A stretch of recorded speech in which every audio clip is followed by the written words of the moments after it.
Alrighty, welcome back to Cinema Pursuit, where in the pursuit of cinema, we talk about the movies that we love. Today, we are back with a guest, but first-time guest when it comes to a movie. Tony, say what's up. Hello, everybody. It's Tony again. Vakash, thanks for having me. Yeah, always great to have you on, and you'll be on yet again. I don't know if the Scenes That Made Me is going to come up before this, afterwards, but we do have another episode for Scenes That Made Me along with I'm King excited. Kong.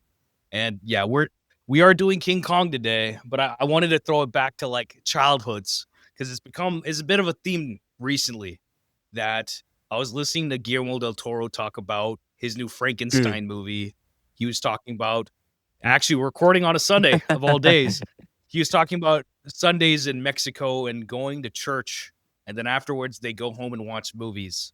And he was watching Frankenstein, and when he watched Frankenstein, he finally understood what his grandma meant about like the resurrection and Jesus Christ, and the way that he looked at and felt for Frankenstein is that's why we felt about, his grandmother felt about Jesus, but it took him 50 years to get that made after he felt that as a Yeah. kid. You can watch all of his movies and be like, oh, there's an element of Frankenstein in all of these movies for Mhm, the most mhm. part. And in the same way, when Peter Jackson was 9 years old, he saw King Kong on TV. We watch a lot of our favorite movies on TV, Yeah. and King Kong, he saw as a kid watching the 33 classic movie, and he was in tears. And there's a power to how these movies frame you as a kid. So, what are your memories as a kid about King Kong, Peter I Jackson's would King Kong? say, first of all, those stories are so cool. Hearing about Del Toro watching movies with his family on Sunday. Same thing with Peter Jackson. Whenever this film released, I remember begging my dad to let me go to the movie theater with my best friend. His name is Jack. He's from Boston, but both of us had like similar upbringings, and that's how we hung out on the weekends. I was in band. He was really good at track. And so that was like our best friend meetup on the weekend. So we'd go to the movies. And so we went to go see King Kong, and we were both just floored by the entire film. We stayed up afterwards, and I think that was like right whenever YouTube was starting to get real popular. You'd see behind the scenes stuff on there. But we looked up monster films that evening after we saw the movie, and we just ran all the films. I think this one is gonna be a special film to talk about, and I can't wait to get into it with you. But that was my first brush with King Kong, and then years later, just kind of giving this film its flowers that it deserves after taking in so much film and media and appreciating it. For me, I know I saw it. I saw it at home. I saw it at my cousin's house. We definitely rented the movie. I feel like there's a memory of me watching the Avatar, like the M. Night Shyamalan Avatar. They had like a featurette on Disney of him like Yeah. talking about how he's making the movie. And he's like, oh, we wanted to go traditional and this and that. And his name is actually Ong in the movie. We pronounce it properly. And I'm like, what is this nonsense? What are you doing, man? So like I remember that being maybe the same day. So it was like 2009, apparently, just going off my uh, whatever, just from when that movie came out. I'm guessing it was about that time. Maybe we were younger, maybe it was closer to 2005, but it was definitely in that time that I saw the movie. And I remember, renting the movie, going like watching it at home and it being so long and just being horrifying to watch. it is pretty And daunting. there's a lot of stuff. Yeah, it's like there's a lot of stuff that you see as a kid, and then you don't pick up on the actual Mm, meaning of it till you rewatch it as an mhm. adult. And that's what it was for me because there's a lot of stuff that I didn't pick up in this movie. Like at the beginning, I remember him cleaning off the glass and putting the glass, like Jack Black's character, like putting the glass to the Yep. door To to listen in. hear. But I didn't remember that's Colin Hanks as his assistant. I didn't know that these are, producers Yeah. inside. And I'm talking about from the first scene, like the first moment, all you see is Jack. You hear the projector running. You see Mhm, Jack, and he's stressed. You can just look off his face. I'm like, oh, he's showing footage to mhm. somebody. You can tell within 2 seconds. And I'm like, you don't pick that up as a kid, but like as an adult, and you're like, especially if you watch movies, you pick up on it right away. I was like, Yeah, oh, he's okay. he's stressed that he's So not gonna get his I film made. and this is like we talked about we talked about School Rock Oh already on the yeah. pod, and we talked about my love for Jack, and this is definitely another career best performance from him. And because he doesn't get to do much drama anymore, and now he's the dude in Minecraft and Yeah. all this stuff, and that's perfectly good. But like, never forget that he's still one of our best actors. I think this was Period. a great You know? performance for him. Being able to be the guy in the film that everybody, kind of gets angry at is it's a good look on him, and it looks like he enjoys having fun with being, he's still campy in this, but also at the same time, like you're Yeah. like, man, why did you do that? You know? Yeah. And it's something where I don't know if you've seen Citizen Kane or Orson Welles Mm, in general, but kind of the same sort of vibe of like, I'm trying to do this. I'm trying to break grounds and just keep going, keep going. I don't know what this is gonna cost me, but I want to keep doing this, you know? And there's something crazy about that. But you're talking about like some of the funny moments. Like, definitely having, rewatching the movie, then I'm like, "Oh, they're using the comedy to kinda get you invested in all these mhm, characters." Because once you get an hour in, you get to the island, then it's like you have no time to care about them otherwise because half of them are dead or gonna be mhm. dead, you know? So, definitely picking up a lot of what Peter Jackson was putting down that I didn't before. Because I think when it comes to Lord of the Rings, like, all that stuff is pretty straightforward, and this movie is the opposite, in my opinion. Because there's a lot of, like, themes and stuff going on, Absolutely. like, I'll talk about some of the dialogue. One of my favorite lines of the movie is, like, it's funny as hell. But, have you been to Universal or, like, the tram ride at Universal in LA, one or, like, Orlando or the other one? They have a King Kong Mhm. portion, and they have a King Kong ride in Yeah, Orlando. And in high school, I was super lucky. We made, like, a sweepstakes thing for band, super involved in that summer, like, just to kick off summer, how what an incredible way to kick off summer. I went on a band trip to Florida, and we did the Universal Studio backlot tour, and I yeah, just remember not really knowing much about, like, theme parks or anything like that. I never thought I'd go to a theme park growing up. I just, I was like, "Universal Studios? That's crazy." So, anyway, we go through the tour, and it gets to that moment in the 3D immersive experience where it's like the King Kong fighting the D-Rex, and I just went straight yeah. back to that movie theater with my best friend Jack, and I was like, I remember being so, like, excited for life while that sequence was going on, and I love that it was included in the tour, and I think it stayed around for a while. Always wanted to see if they were gonna do like a Kong ride. So I mean, technically, they made it into a ride in Mm, Orlando. I mean, like, the footage itself for King Kong, like, where, like, you see it on the uh-huh. tram ride, that Peter Jackson directed all Oh, that. And nice. then at the end of the ride, you come out and they have a literal, like, I don't know, 15, 20-foot head of not 15, 20 foot. Let's say like 10, 15-foot head, just the head, like the shoulder up Uh-huh. portion of Kong. And he's sitting there like, "Row, row, row." And then like when you get to the end, he's like, "Row," like he roars at you and like your body's vibrating from the amount of sound Yeah, that you're hearing. It's I awesome, like you the know? immersive So stuff. it's like that. I They have like man bats, like the bats that they kind of Mhm. fight off towards the end, like when they're on Yeah, the island. They have those like practically and there those and things are stuff. And disgusting I think they looking. did a good job. Yeah, they are. There's a lot of disgusting looking things in Yes. this movie, and that's one of the things that's great about it. And this was Peter Jackson.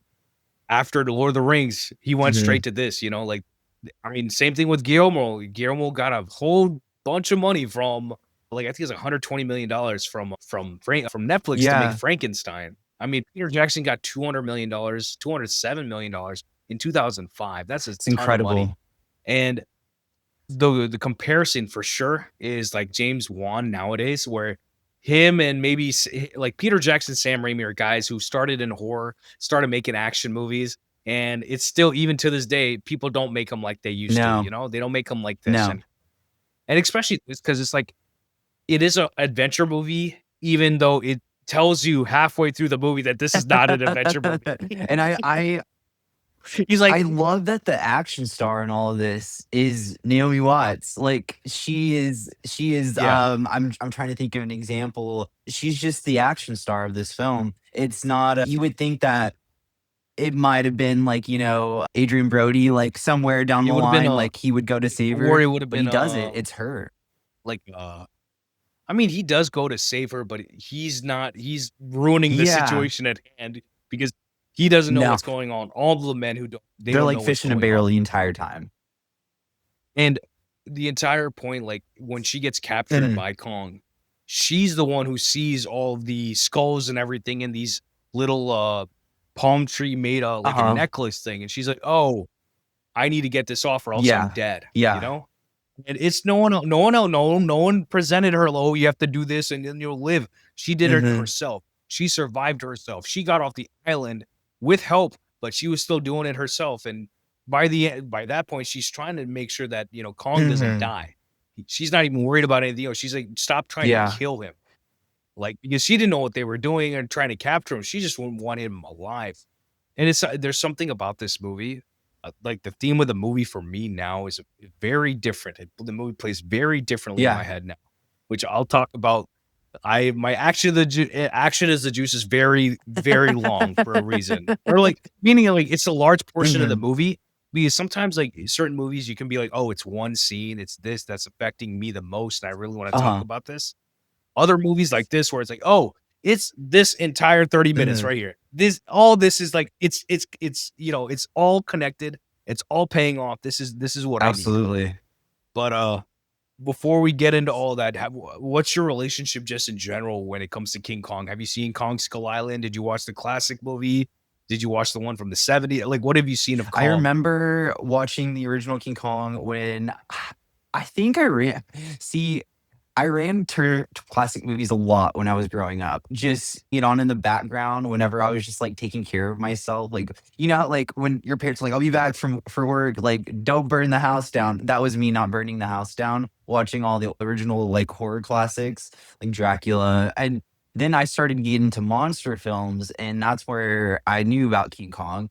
So whenever this came out when I was just, like, entering middle school, I was like, man, at first, it was initially like, "Man, like, how are they gonna remake that? Like, that sounds crazy, right?" But that's all of the I mean, I'm sure that was the entire world while Peter Jackson was working on this.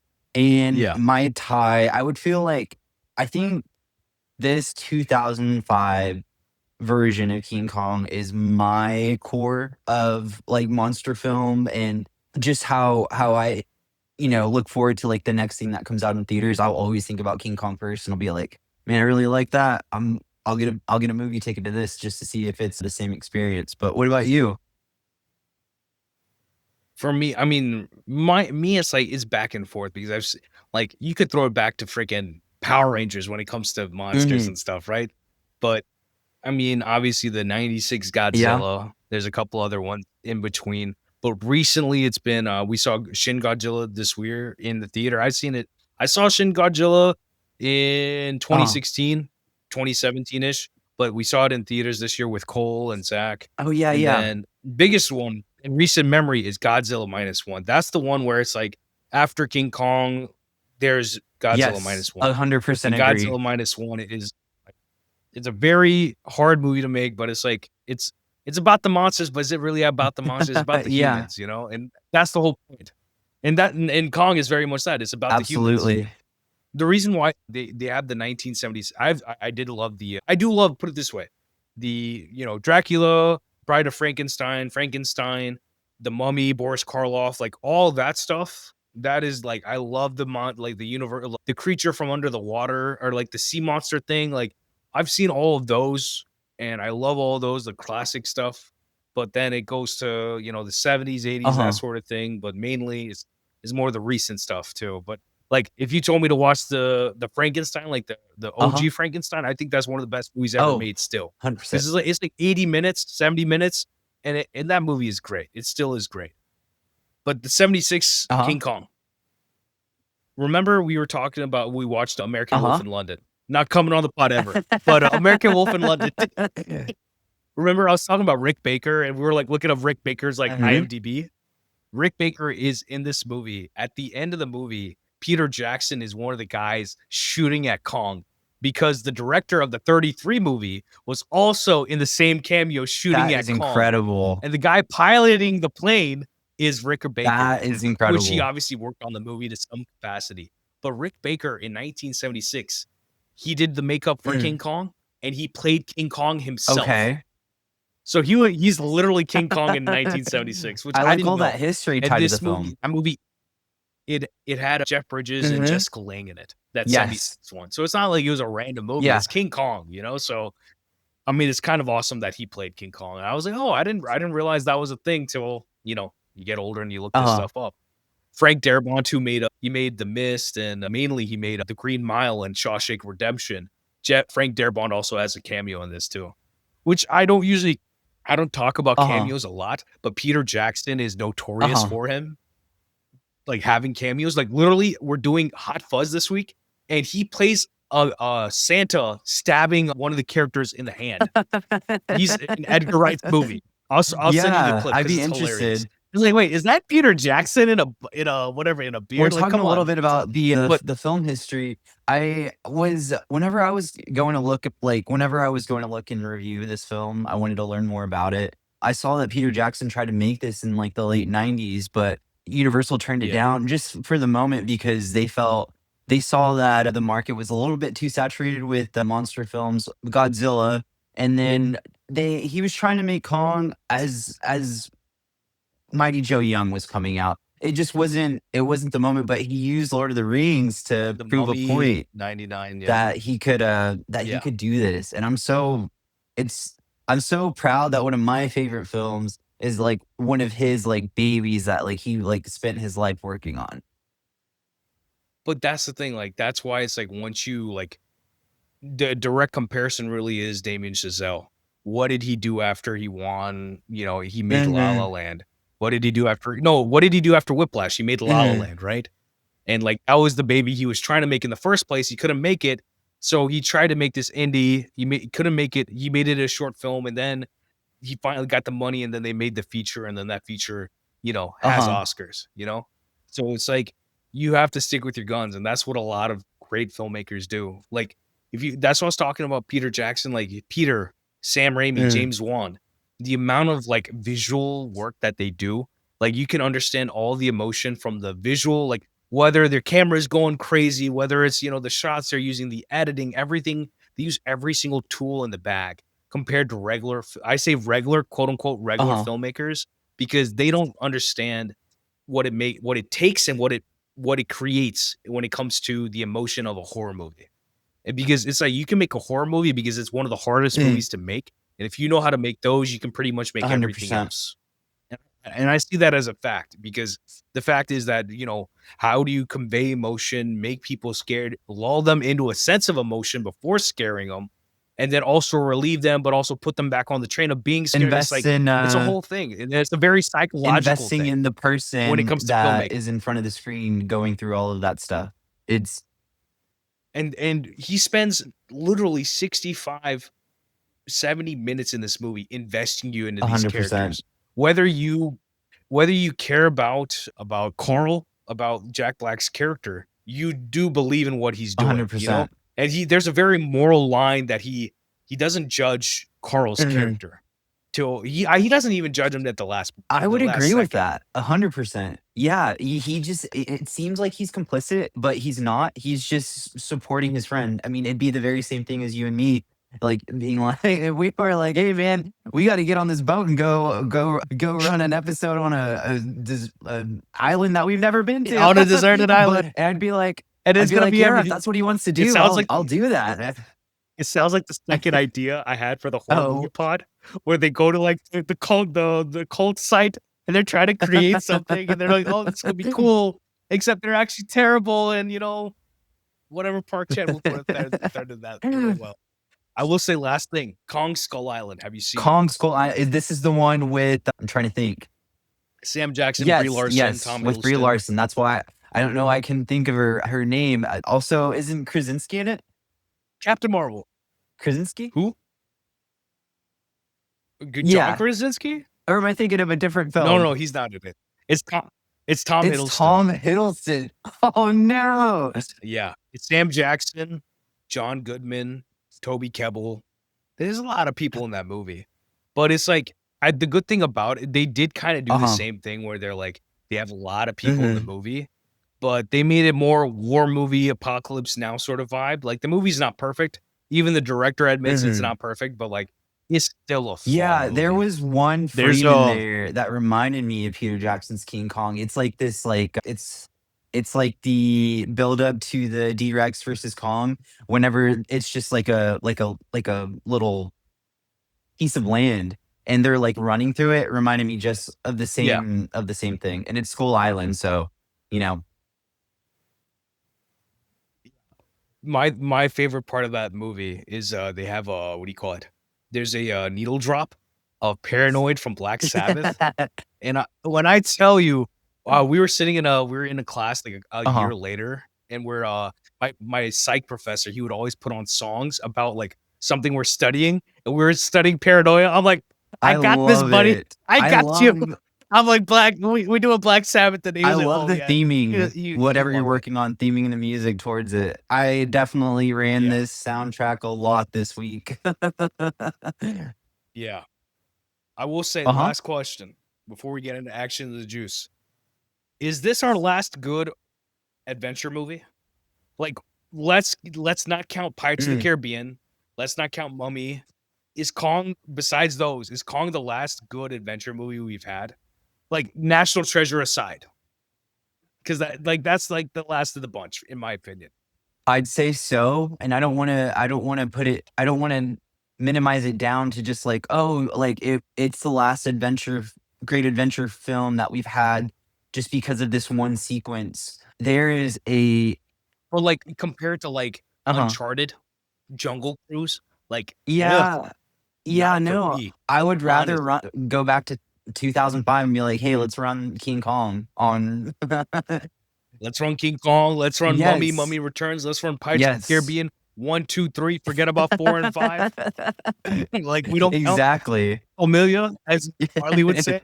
Like we don't those Yes. like, those aren't true I would say so. I'd feel like there is a sense of pure adventure from beginning to end. Yeah.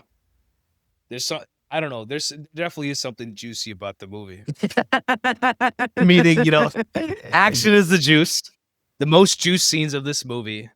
What is your action is the juice scene for So I have King Kong? 3. I have 3. So my and that's a cool thing about film and, watching them with your friends is, like, my action's gonna be a lot different than your action, and what that's looking like for me could be, like, as something as simple as, 2 characters, having a very intimate moment or, it just billowing from that. The first scene that I put for my action as the juice was Anne and Jack's boat romance. I think there's just it starts out like this small ember and then it just starts billowing and billowing. And I love that character development that is being done on the boat. Whenever she shows admiration for his writing, but even before they get on the boat, you can tell that there's gonna be something there. You're like, "Oh, man, Yeah. I hopes that we get to see them meet, like, see a meet cute." And then they do, and then there's just all this emotion just sitting there. She wants to be a star. He wants to support his friend and, listen to his writing because it sounds like he's just writing for the stage whenever he goes on the venture. But action for me was whenever he looks at her, doing her makeup in the mirror and he says something about actors, like how they're all the same. She closes it, and then just from there, the score builds and the sequences start to pull them closer together. They're wobbling on the boat. There's like all that magic, and then it finally happens. And that was one of the action is the juice for me because I kind of I was thrown off by how much I liked that when I was little. I was like, man, I'm like a 12-year-old kid and like over here loving this romance that's going on. I mean, we talked about it before we pressed record that I like me and Zach, we both love Mm. romance movies. And my favorite movies this year are a romance of some Yeah, I sort. love learning that 3 of about you. I them, love which I'm learning very that lucky about to my have friend 3. that romance is I very important to you. because like me and Zach have to have a lot of restraint of like, not doing like total dad movies or doing total Mm. romance movies. Or else it'd be Eternal Sunshine of the Spotless Mind, Lost in Translation, Past Lives, Material, we'd be running all Yeah. romance movies, which is not a bad thing. Yeah. I love them. But the thing about it is that have such a short time of like presenting a lot of characters, and then mainly with these two that you want to present that these two admire each other, they love each other, and that they would, literally go risk their lives for each other in this Mhm. situation. And they do it perfectly. And it is like I told you, they used a lot of comedy between them, Yes. right? The first scene with the sound guy, and she's like admiring the wrong individual. She's like, "I love your work." He's The way like, when you "Really? Great." is like, and then in the hallway, when they're in the hallway and they have like their little like walking past each other, a little You like got good romance, legs. lovey-dovey sort of. Yeah. But like they pulled it, they did the push and pull within that Mhm. perfectly. And then they're shooting a scene at the I think in the back of the boat, at the Yeah. front of the boat, and whatever, Adrian's character sitting behind the director, he's standing behind Yes. him, and she looks off Uh-huh. camera to him, and she's like, "Why is she looking at me?" And then he turns Jack around, Black sees gets so him, mad. and within 2 seconds, no, like, Carl clicks it within 2 seconds, like, "Oh, something's going Uh-huh. on between them." I was like, "Okay, get out of here. Let me shoot Yeah. my scene."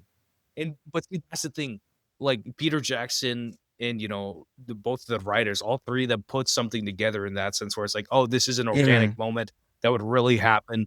We're not gonna waste time of, like, having a game or taking another 10 minutes to be like, oh, he saw them and there's some Yeah. drama,' or like, oh, like, have a dialogue of like, oh, you 2 are together or something." They don't need any of that because you play it off Mhm. the face and you know exactly what's going on.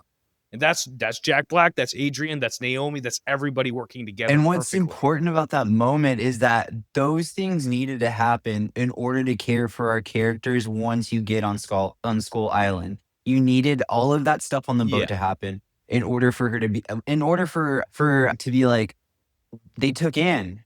Okay, why are you freaked out that they took in? Because I care about her, because I love her, and I don't want anything bad to happen to her. And they just witnessed like their friends getting, killed by the native people. bald. Yeah. Yeah. Yeah, basically their brains like blasted out of their skull. It's crazy. But that kind of stuff on the boat needed to happen, and that moment you're talking about when they're filming the scene at the back end of the boat is so pretty. The sunset, the way that the camera is filming Yeah. the film crew, it was just great. Yeah, and then Adrian Brody was being a bad PA that day, just standing around and distracting the actress. He was being a writer. He was being a writer. He was being a, and that's kind of the joke, Mhm. low key, that it's like the writer looking at the actor presenting Yeah. everything, and Peter Jackson is technically Mhm. both, and then his wife and his other writing partner, they're another end of that, we'll talk Yeah. about that, but what's your second action of the My juice? second one, I'm gonna kinda rearrange them because I wanna save the best for I wanna save my favorite one for last, but the next one that Okay. I did have was, there is a moment where Naomi Watts and, of course, Stan and Andy Serkis as Kong are sitting on the rocks in Skull Island. No, no, not standard mocap. Mo he had so I think they said he had 100 something sensors on his Yeah, face, you know? You that's yeah, that's him. All that acting that is and there's happening stilts. because you can draw a line. Yeah, you can draw a line from this to the Apes movies Mhm, directly. I'm like, "Oh, you started it here and then you took it to mhm, Apes." It took you another whatever, 6 years to make mhm, another movie that was with this, and then you made a goated trilogy of motion mhm. capture. But No, yeah, go ahead, you're good, I sorry. love this stuff, trust me. So there is this moment where she is trying to make him break character, make him break into like a chill, relax mode. He's so agitated from like fighting. He's like he's just trying to be this, this macho, like scary figure to her. But she starts juggling. She starts juggling and being Yeah, goofy and silly, and his whole his face is just like blank. But it's not. He's performing, and then there's just this simple moment of her calling the sunset beautiful, and that's whenever I was like, "What's going on with me? Why am I enjoying this so much? Why do I like seeing this performance between, a huge, monstrous gorilla and a human being, like, having a very n nice moment of friendship?" And then what is digital, what we can talk about that too. What's digital, what's not. I just thought it blended perfectly well. I think it looked so, I mean, I would have thought that was a real place. perfect. Yes, exactly. It's this movie is 20 years old Mhm. this year. The only scene that looks genuinely bad, and I mean bad in the sense that, like, I can see this is what it Yeah. is, but it's still a thrilling scene, is the stampede scene with the Yeah. dinosaurs. I can tell that they're all running on tracks and all that Mhm. sort of stuff. Even then, great CG Still, work. right? But when it but but even with that, if you're saying this movie is 20 years old and it's pushing all the limits, all the brinks of what CGI can do the same way, because this movie just as what do you call it? When Rise, excuse me, too many Star Wars movies. Revenge of the Sith, it came out the same year. The amount of VFX shots that are in Peter Jackson's Uh-huh. King Kong and then in George Lucas's Revenge of the Sith, very competitive number of like we've never had this many CGI shots in a movie Mhm. ever. And they were both pushing the brink of what they were doing Uh-huh. properly. And then like everyone afterwards was like, "Oh, let's just do this only. Let's forget all the Yeah. sets," which Lucas was doing to an extent, but he was still shooting sets and miniatures Mhm. and all that. Peter, the seamlessness of the sets, the seamlessness of the outside work, and then the CG, everything put together, like you said, genius. Absolutely. Because if you compare the sunset scene 2005 for this to the sunset scene at the end of Killmonger with Oh, Black Panther heck 2018, yes. Killmonger. So it's like you can tell the CG more in the Mhm. 2018 scene than you can in the 2005 scene, in Mhm. my opinion, just from the way it's shot. And there's also a whole issue of VFX and everything that they're like the post Mhm. production on Black Panther. And it's the one thing I don't like Uh-huh. about the movie is the post production, the CG work. And and like it's documented that why it was bad. But besides that, I think that's an amazing movie too. But you can see the difference in both of them, and they both use it for the same like high emotional Yes. moment because you have to care about the characters in both scenes very, very specifically. Because Killmonger, even though he is the villain, he's not the villain in a sense, right? That you understand why he's mad, but you don't understand the way he's Yeah. doing things, and that's what a good Yeah. villain is. And King Kong, same thing. King Kong is not the villain of the Mhm. story. We're led to believe that he's the villain, 100%. but he's not the villain of this story. And this is a scene where you care about Anne, you care about Kong, not as separate people, but Yes. together. And that's what runs the rest of the movie, Absolutely. right? So there's a very important. That's the thing. This how long is this? This is maybe 2 to 3 Mhm. minutes, but this 2 to 3 minutes probably some of the cheapest 2 to 3 minutes in this Mhm. movie. Is the best 2 to 3 minutes Because in the it movie. sets up the everything. It's just like what we were talking about with the everything that had to happen People on the care about boat characters. had to happen before they got on the island. So this had to happen on the island in order for you to care about everything that happens in New York. It was almost like that scene needed to be in there. I'm getting goosebumps right now. That scene needed to be in there. It also needed to look beautiful, and it also needed to be portrayed that this is as human, as emotional of a performance that we could get out of Andy Serkis with all of these tools to produce this moment for me to talk about like this is my action. I'm so excited to hear your actions. I so excited. Or what's your last one then? I like that. I like how you preface this segment that like this is the one of the longer ones. And I love it. I love it so much. But I put production value in all caps in this part was, I think about, how like whenever somebody that you are just barely getting to know talks to you about like, hey, like what's your favorite movie? Or like what would you say is like one of the best scenes that like made you, really, really like this film? Like for example, like King Kong 2005. The Yeah. and it's just like something that we talked about with the Universal ride, the tram experience. The Rex versus Kong is my final action as a juice scene. I even put that this sequence was so iconic that it was depicted on the Universal Studios backlot tour. But it's so funny how connected our brains are, man. Every pebble, every blade of grass, every rock that bends and breaks underneath the characters. Naomi Watts is grabbing literal digital CGI bridges. It's so cool how it all blends, and there's very little score while the and more intense moments are happening, and then it builds into the, Kong is here. He's gonna save her, and he's gonna protect her. And then you have not one, not I believe it's more than two, like, creatures going after this just one tiny human being, and he's willing to put it all on the line and, like, save her. There's you see Kong get hurt. You see, Naomi Watts in these really, really crazy acrobatic action scenes, hanging on vines and having Yeah. dinosaurs hanging on vines as well. I feel like whenever we talk about what's cinematic, that would be a moment for me where I was like fully immersed, and I don't know the format that I went to go see King Kong in, and I, hopefully we get a experience where we get to go look at that in IMAX again soon because, it seems like re-releases are really popping off. But it would be so cool to see, somebody that's just barely getting into film, like, at, like, 20 or 21 years old, like, go to the theater and experience that in IMAX. It sounds so freaking incredible. But, yeah, that was my final scene. What it did is it really reminded me of what Spielberg was attempting to do with creating a sense of wonder and fantasy with Jaws and Jurassic Park. And the crazy thing is they ended up working together on Tintin, The Adventures of Mhm. Tintin, 2011. And one of the movies that Peter Jackson was supposed to make and never made was a sequel to that movie, to The Adventures of Tintin, which I will still pay to go see, Just please make it a like Peter's been making a lot of movies, but they're not narrative movies. So I would love for him to make more movies. And I mean, the crazy thing is that they have this scene of him fighting two T-Rexes, and I still remember him snapping the jaw of the T-Rex in half, and then he's like playing it like a puppet. I was like, bro, I was like, Andy, you sinister.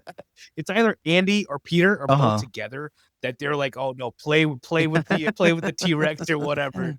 Because it's like it's such a because they definitely studied like ape behavior or something like that. They definitely knew what they were Yeah. doing.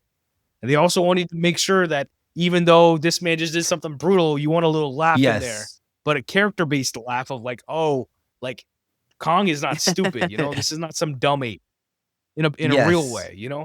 And my I went into the movie and I was writing notes as I always do when I rewatch one of these movies, and I was like, okay, this is the scene. This is the action of the juice scene. This is the action of the juice scene.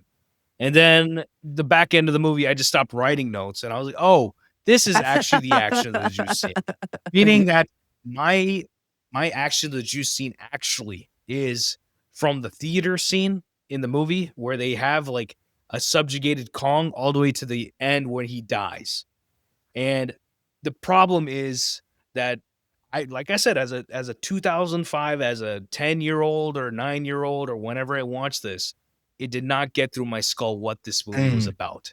And this movie is, I mean, in many ways, it's about what humans do with anything good in this world, that we would rather pillage it than, You're giving me respect it. goosebumps right now, man. Me Meaning that like as humans, there's a thing called ahimsa, which, Gandhi and then MLK took up, which is nonviolence. But the fundamental of nonviolence is actually that you have the ability to create violence, but you choose not to do so. That is what nonviolence really is that you have a choice to do it, but you don't do it. Humans have a lot of choice to not do bad things, but they keep doing bad things. And this movie is Carl having every single choice to not do something Mhm. bad. And he keeps doing bad things because he will use, one death, two deaths as a I'm gonna finish the movie now for them, and we're gonna donate all the proceeds to his wife, and it's like, and you can just tell the way. See, that's the thing about having a weighted Mhm. performance that has levels, where you can tell this man is lying out of his teeth.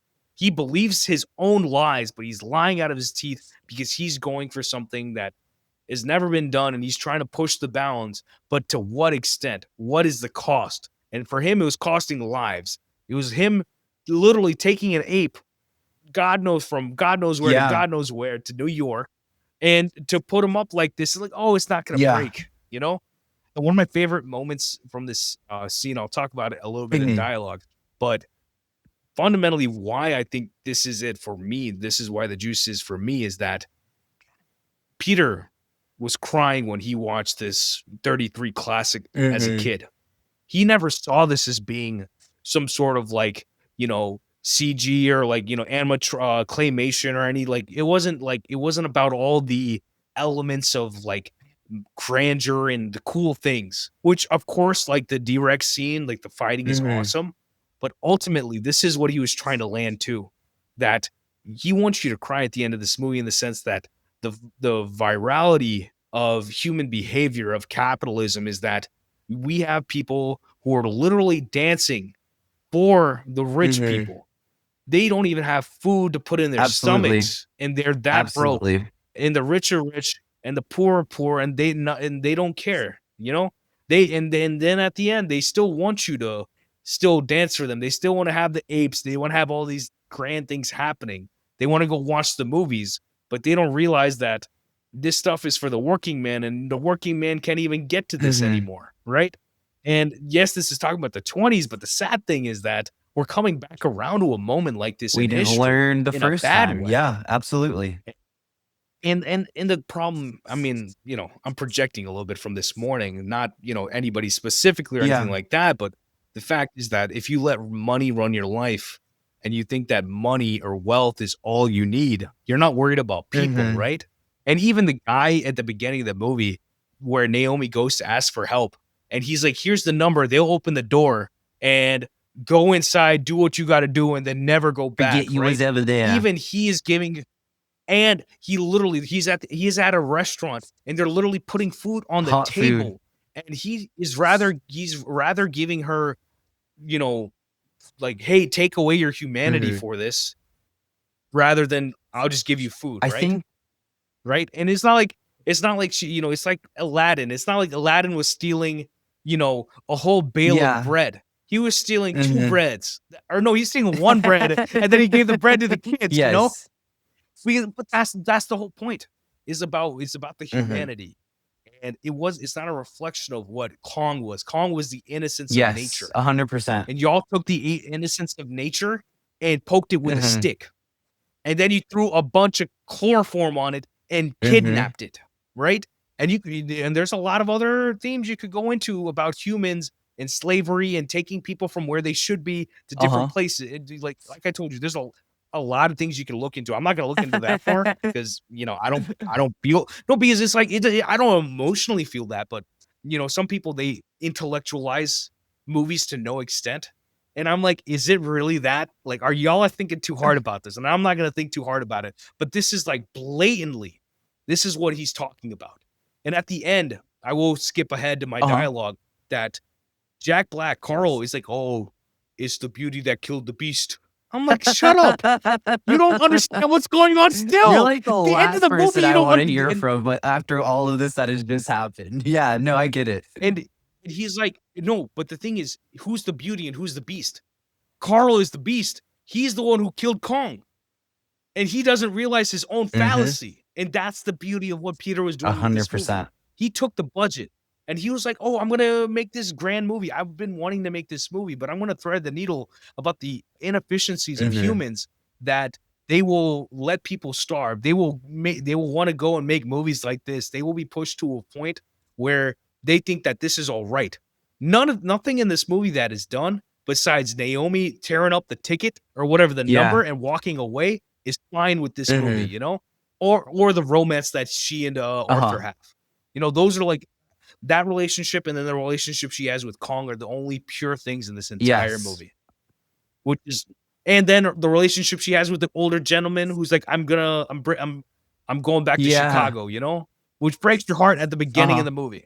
But yeah, that's what I'm saying. You don't realize these things as No. kids, and then you would hope that you have people like Peter Jackson who make big Mm. movies, but thoughtful movies. People like James Cameron, even though he doesn't land the plane fully with Avatar, which I think he's trying to land it with sequels, but where they have big ideas. But if you think about them hard enough, it's something to do with our lives. And that's what these bigger filmmakers try to do when they get bigger budgets. So a lot of action I today. love it. I A love lot of it so action much. today. It made me what you were saying about with the theming in the film and everything, it really made me appreciate Jack Black's performance in this a lot more. It is very prevalent that Oh, yeah.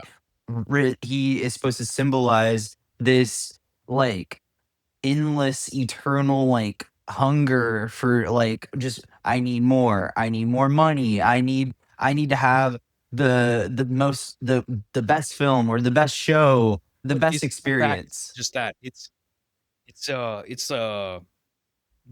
one of the things that the Americans did when they Mhm. came here and they were setting west was manifest Mm. destiny. They are manifesting a destiny that say that this is mine Yeah. already. What are you doing in my way? I'm gonna buy, borrow, steal to get that because it's mine already. Who are you to say that this isn't mine? He was trying to have authority over something that he never had authority of in the first place. 100%. So it's and you don't, I mean, like I said, you don't expect, someone can really write it off to be like, oh, that's just King Kong. No, that's King Kong. Like that's like there's something going on here. 100%. And as the kids say, production value. Exactly. Production value. Production value. What is the most impressive piece of this film, whether it's a shot, scene, moment, aspect of this movie? What screamed production value? And yet again, another full stop production value movie. That is King Kong. What is it For for you? me, it's a performance. It's Andy Serkis playing Kong. I'd say his what they were able to accomplish with his performance as King Kong sells the entire film. You know, it's at first you don't see him until they get on Skull Island and Anne's delivered to him. But once you see him, it is very impossible to not think about anything but Kong. And that's what everything's leading up to. That was like why we were on the boat, why we were in New York City before.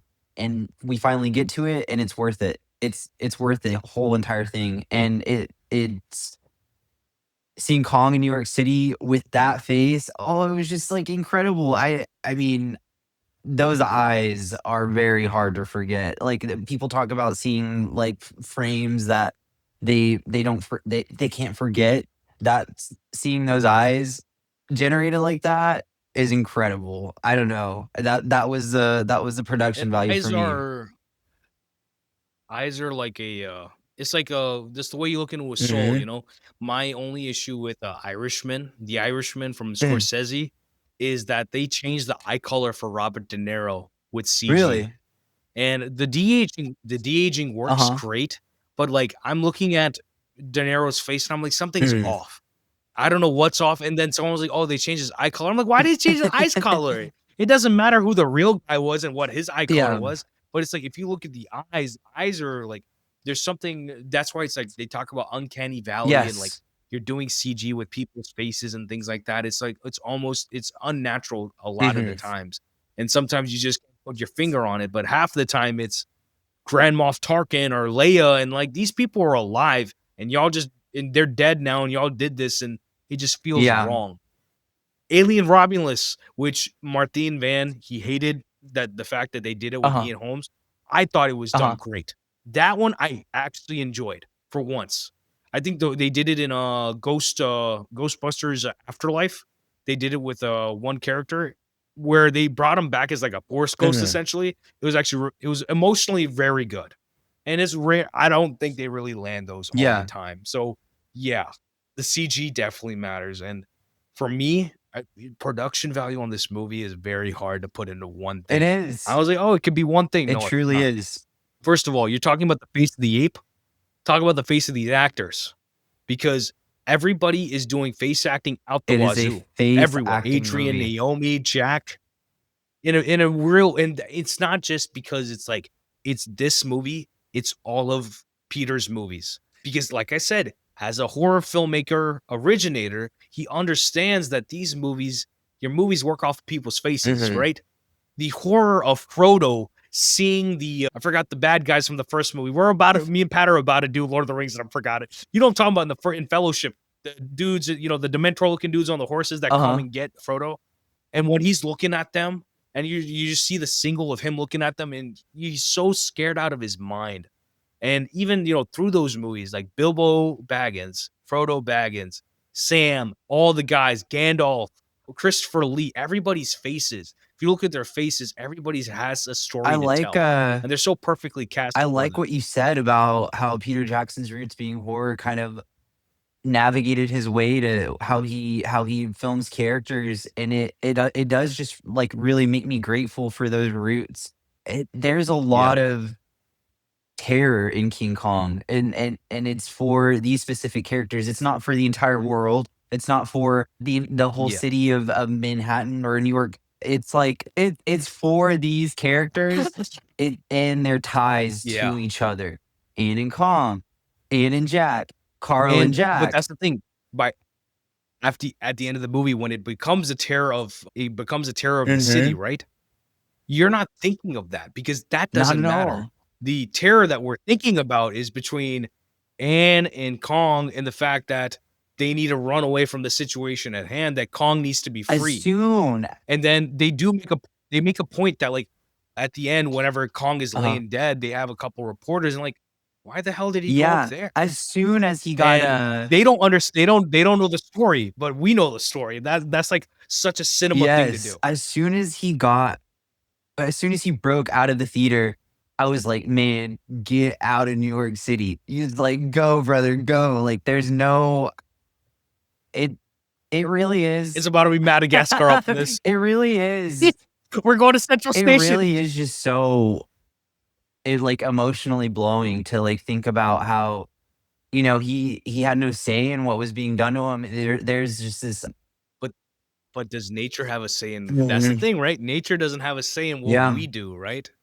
And that's the whole point. I'm literally like, where I'm sitting right now used to be the home of deers and all these other animals. My neighbor used to come and hunt Mhm, here, when he was a mhm. kid.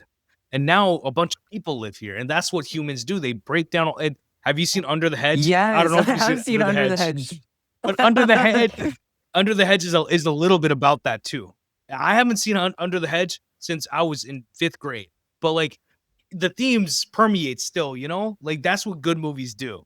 But the movie, okay, I'll get into the other like production value. Are you kidding me? The CG, the one scene when they're under the water and Brody he's under the water and then the other guy's coming up. He's like, "No, don't go up." And then the other guy gets eaten by the monster.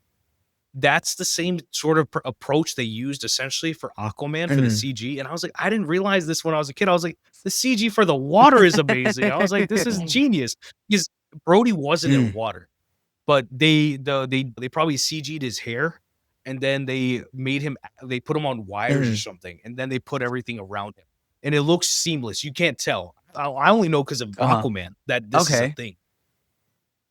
One of the great ones for me, my favorite one of the entire movie is one thing, is when they get to the, right before the stampede, they're, taking a rest, and Brody's character comes off, he peels away from everybody, and then he, like, looks at some water, like a Mhm. puddle, and then we zoom out or, like, we cut to a wider shot, and we see Kong's, Yes. print in the mud.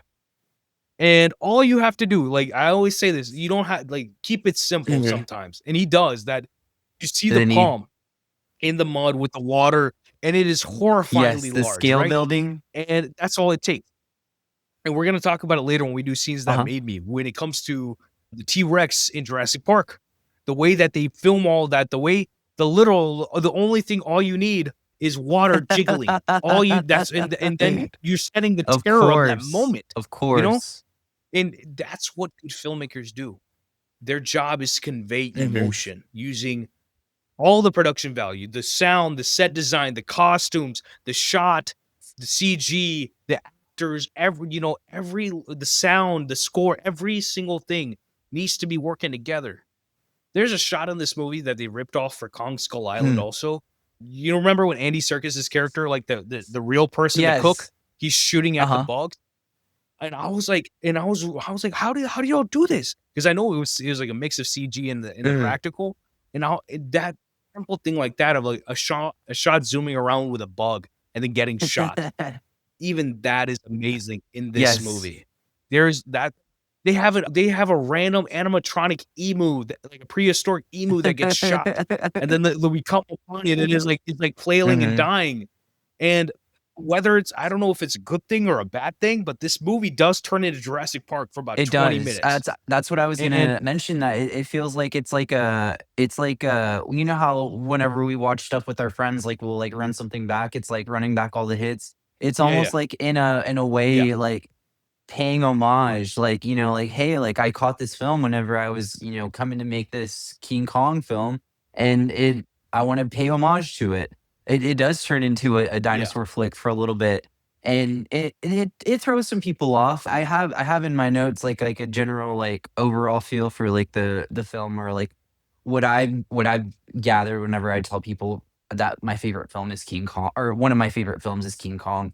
But yeah, I agree with you. It does become like a Jurassic Park film for a little bit. And it's like it almost feels like Journey to the Center of the Earth, where it's like this place is familiar, but it's foreign at the Mm, same time. And the movie, you go through cliffs, you're in mountains and all these other vastly different like yeah. areas, but it feels like one cohesive place.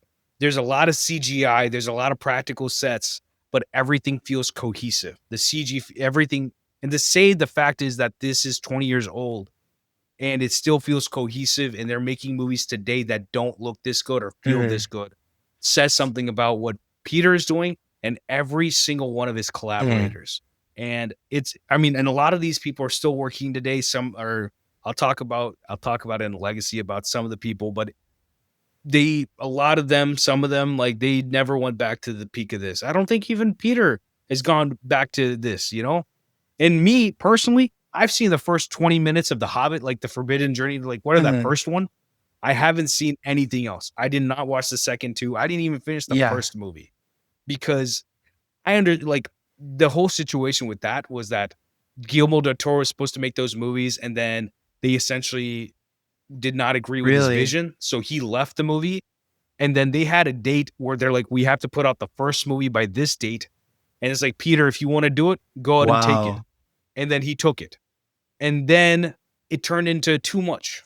3 movies was not what that story. If you've ever read The Hobbit, it is dense, it is long, but it is not what they made from, what my friends have told me. And I don't know. I can go and watch something with Mm, forgiving eyes, but I'm like, I'll just genuinely for me, it's like with the amount of time I have, I'd rather go rewatch Lord of the Rings yeah. instead, No, I totally which is this, understand. it's awesome. But this movie is a straight up testament to what we used to make with adventure movies when it comes to production Mhm. value. Because even in the Hobbit movies, you have like CG characters that are just placed upon the same copy pasted Yeah. everywhere, which is a pretty, I mean, it's not bad, but it's just like, why is this happening? Why is this happening with the story? And that wasn't a question with this movie. Because it's like every time they show you something, that's the, pretty general rule in movies where they show you Mhm. something because you need it later. They'll present something at the beginning of the movie, and then you have to wait till they use it again, and that does happen a lot. Where it's like you see the producer characters in the first scene of the movie, you don't see them till like almost 2 hours 10 minutes later in the Yeah. movie. Very late in the movie. I like, So let's say no, like 2.5 hours yeah. maybe. I like what you said about everything, meaning, like, for example, like, the bats in the cave whenever we're, like, nearing the end of them being done with Skull Island. Every every bat matters. Like, it's not like it's just there to fill Yeah, up space in the frame. They're moving, they're showing you, like, this is the way out. Like, it's just like you said, like, everything has a purpose. What we're being shown has a purpose because it's showing us something for, like, the next scene, and that was just a really cool thing to say. definitely. Alrighty, on to dialogues. What is your favorite piece of dialogue in this movie? What affected you? What did you like? Drop me into the dialogues for this great movie that has a lot of face acting. So, but it does have great dialogue too. It has a perfect mix of both. Yes. One of the first things that really stuck out to me, that her performance was just so good, is whenever Naomi Watts tells Carl she believes this is too good to be true. She even, like, kind of looks at him with, like, a sense of, like, "I don't know if I trust you." He's like, "Trust me, I'm a director." No, no. What he said is, he said, I am someone you can trust. I am a movie producer. And you know who shade that is? You know who that Huh. was shade to Harvey Weinstein. Really? Yes. I mean, I'm Because of the 100% Lord of the believe it. Rings movies, like, he had to work with Uh-huh. him more or less, and that was the joke that it's like, you can't even back in the old days, you can't trust movie Mhm. producers for anything because I Mhm. don't know if you watched that bad movie about, Marilyn Monroe, Ana de Was Armas it ones? Blonde or something like Yeah, that? Blonde, which Uh-huh. not a good movie, but they did show the Uh-huh. fact that, if you were a woman like her, or if you were like, there's Mm. a lot of people, a lot of women specifically, who were assaulted or put in very precarious situations by men, and especially Mhm. movie producers. And this is a thing in Hollywood. And Yes. obviously, you know about, Brad Pitt almost punching Harvey Weinstein in the face because of Gwyneth Paltrow and all this jazz. Obviously, there's 100 other things that this man did wrong. But like Mhm. this line when it came out, I was laughing. I was hollering. I was so, this is too funny. Too funny. Because it's so true. It What's your is. what's your next one? The So one of the lines that I had put down was "Good things never last, Mr. Denham." I think that set up everything else that was gonna go on in the film, and then, Yeah. there's this conversation that happens with one of your action is the juice moments where Preston and then I think it's Jack, where they're talking about the show before it starts, and he's like, "He was right. There still is some mystery left in this world, and we can all have a piece of it for the price of an admission ticket." And then Jack goes, this is, all in reference to Carl. He's like, "That's the thing you come to learn about Carl, his undying ability to destroy the things that he loves." Those are cool. I have the same too. That's another one I had too. What? Because because it was the line that he says that it's the beauty that killed the beast that was there. We're just And so in then sync, man. and it was about, like, did he learn his lesson? And it, like you said, his unfailing ability to destroy the things that he loves, right?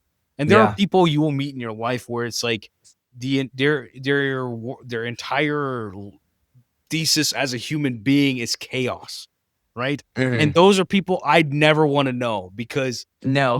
I'm not judging you for it. But the fact is that you're going to disturb my peace in a way I never wanted to be disturbed. Where it's like Absolutely our not. peace is always being disturbed, but those people will literally get you scars on your face. They'll get you killed. They'll be throwing chloroform bottles at King Kong. They'll Our be doing peace is all our currency, man. they'll be doing all Our sorts of peace is our nonsense. currency. Okay. I got a few though that are obviously out of just out of everywhere. Monsters Yeah, let's hear belong in them. monsters belong in B movies. That was a great line because this is a monster movie. I like that one. One of the romance ones was, isn't it obvious? It's in the subtext. Anne's like, I must have missed it, and it's like he's literally trying to be like, bro, I liked you, and it's like you and ultimately that all that crescendos into them kissing right as we get to the island and all that stuff. So it's like we have Mhm. we have a good run of the romance story happen, pretty fast and pretty well before we Mm. get to the island. That's so, obviously we care. And then when we do get to the island, we have young Jamie Bell. Why does Marlowe keep going up the river? It's been so long that I read Heart of Darkness afterwards. So like, I read it in high school. So I mean, the book's fine, but every time I was reading Heart of Darkness, I kept thinking about Apocalypse Now, so it made life easier. And then, I grow Uh-huh. to respect Faulkner's meaning behind it. It really is that, you know, and they do say, this like Heart of Darkness isn't an adventure story, right? That whenever that moment happens, it's like, hey, lock in because this ain't gonna end the way you think it's gonna end, right? Because an Yeah. adventure movie, I was grappling with this, or or we'll talk about it in a minute. Put it that way, because Okay. I do have Okay. a. I don't want to start because it's good. It's about to be a rant. It's about to be a soapbox when it comes to that. The soapbox. I'm ready for it, man. I'm ready for it. But that's the thing. The dialogue in this movie is actually really great, and he does. Like I said, he does a lot of face acting, but the dialogue delivers. And if you're listening, if you're really watching, the movie is giving. Where if you made the same sort of movie today, which they did, they made Kong Skull Island. There is he's talking about subtext in the movie. They don't have subtext in that movie. There really is no subtext going Mm-mm. on with that movie. They very It's much just have cut and dry. they have Sam and it is fun. They do have, Sam Jackson and John Goodman putting guns to each other and like what is this about? What's going on? This is fun. And like it's action movie fun, but there's no Mm, subtext of like I can't tell you anything about the relationship that Brie Larson's character and Kong have in that movie. For the life of me, I exactly. can't tell you. Like you could pay me, and I could not remember 70% of that movie. Me thinking John Krasinski was in it. Literally, right? And I like King Kong. Even though I just rewatched it for Mhm. 20 years or whatever it's been, I remember about 80% of it. It's the small things of like, I'm a movie producer, trust me, that sort of thing you don't pick up as a kid, but you do. I picked Yeah, it up now, so I mean, and that's the thing. This movie really is dark. There's a reason why. I just can't. I don't know. I can't put it on all the time, but I'll definitely make sure that people watch it because it definitely people have seen it. It obviously won Oscars, but it's still not a movie where people are going back to it. And yeah, I think, like you said, a re-release, 20 years, it would work. It definitely would. I think it He's would. a, he's definitely made a lot of money then, and it's not like people don't like Apes movies. They made 4 Apes movies in the last not even 15 years. So Yeah, the fever is definitely there for that. Ape fever. absolutely, absolutely. Harambe. I think well, I'm thinking about the film that's gonna come out here in a couple months about a family that owns, like, a chimp, and then he gets rabies, and he kills, like, all the teenagers. Have you heard Oh, about this one? yes. Yeah, I don't know. I yeah, don't know what it was. I forgot the name of it, but mhm. the I premise think is it's, awesome. what is the name of the film? And it's like I an saw a indie, trailer for right? it. It's like an Yeah, indie yeah, horror yeah. movie. Or like, let's say like Mhm. 20 million below for independent, which is pretty much that's a lot of movie, but a lot of money, but like a lower budget movie in the grand sense of things. Mhm. But I'll drop you right I into will the Layla. actively campaign for a re-release. Yeah, I go for will, it. but the Layla, the best needle dropper used to score in King Kong. I mean, we don't really have any songs in the movie per se. We do Mm, have like a couple vaudeville numbers and all that sort of stuff. But what is your yeah. favorite needle drop in this movie? Oh, man, I'm so excited to talk to you about this one, Vikash. For me, the Layla of it, it looks like I put down 2, and I wrote out the titles and the score. A Fateful Meeting, we talked about that one a good chunk, the budding of Ian and Jack's relationship. The one that I really wanted to highlight here, and one that I hope keeps coming in, modern day film, it's actually your action is the juice sequence or your moment whenever he goes, "Kong, the eighth wonder of the world." It's the entire performance, and then the orchestra starts picking it up and Yeah. playing this really classic Hollywood, like, golden age, you know, creature feature music Yeah. that you'd hear in a movie. So, but the part of it that, and I think it happens more than once in the film whenever Kong's being talked about, because they talk about why his actress couldn't come on the trip because she's Yeah. filming a film with RKO, and then you Yeah. hear dun dun dun, and then you hear that here, and it sets up everything, the majesty of Kong, everything about that. And I keep on looking for it on soundtracks, but I can't find it, that specific sequence with that music. But what I like about it is that, whenever you hear that and you're watching a film, you're about to see a monster. You're about to see a monster do something monstrous. Yeah. And what I love about it is that people are using that still to depict evil and horrific things happening, and it's just it's those 3 notes, that bum, bum, bum, and the Low key, the most latest Godzilla thing. theme. Yes, Right. When exactly, Godzilla and shows up, that's what you hear. Okay, guys, like, run for your lives. and the latest thing that I've heard it in, as much as I I'm like, I have like a controversial take on this film. Well, I wouldn't say controversial, it's just like personal taste, but what I love about it is in Doctor Strange's Multiverse of Madness, Danny Elfman uses that same score, like, I guess, Cute. organic score, yes, cue, to depict what's happening to Doctor Strange and America Chavez in the intro of that scene. This demon from this other universe is coming to take them. And then right whenever the demon captures both Doctor Strange and America, all you hear is that dun dun. And it's so good. And that was What's my your take Layla on of the it. movie? Why are you saying it's controversial? Real quick. I wouldn't say it's really controversial. It's just like personal, like, anger towards, like, the writing of it. I wouldn't say anger either. It's just like I Frustrating. there was a lot of stuff Especially, coming out. I will say, the fact Uh-huh. is that my thoughts about the movie are Mm, tangential. Like they're pivoted on the fact that if they killed Scarlet Witch, actually killed her, then mm. y'all don't know what you're doing. Because how are you going to kill Scarlet Witch? Y'all built her up with WandaVision, did all this stuff, and then y'all going to kill her like a dog in the street? Yeah. Bro, what? Jack Schaefer wrote that WandaVision show so well Yeah. and fleshed out this character almost like the Emotionally. best, like, yes, the best that you've seen. What is and love if not grief persevering?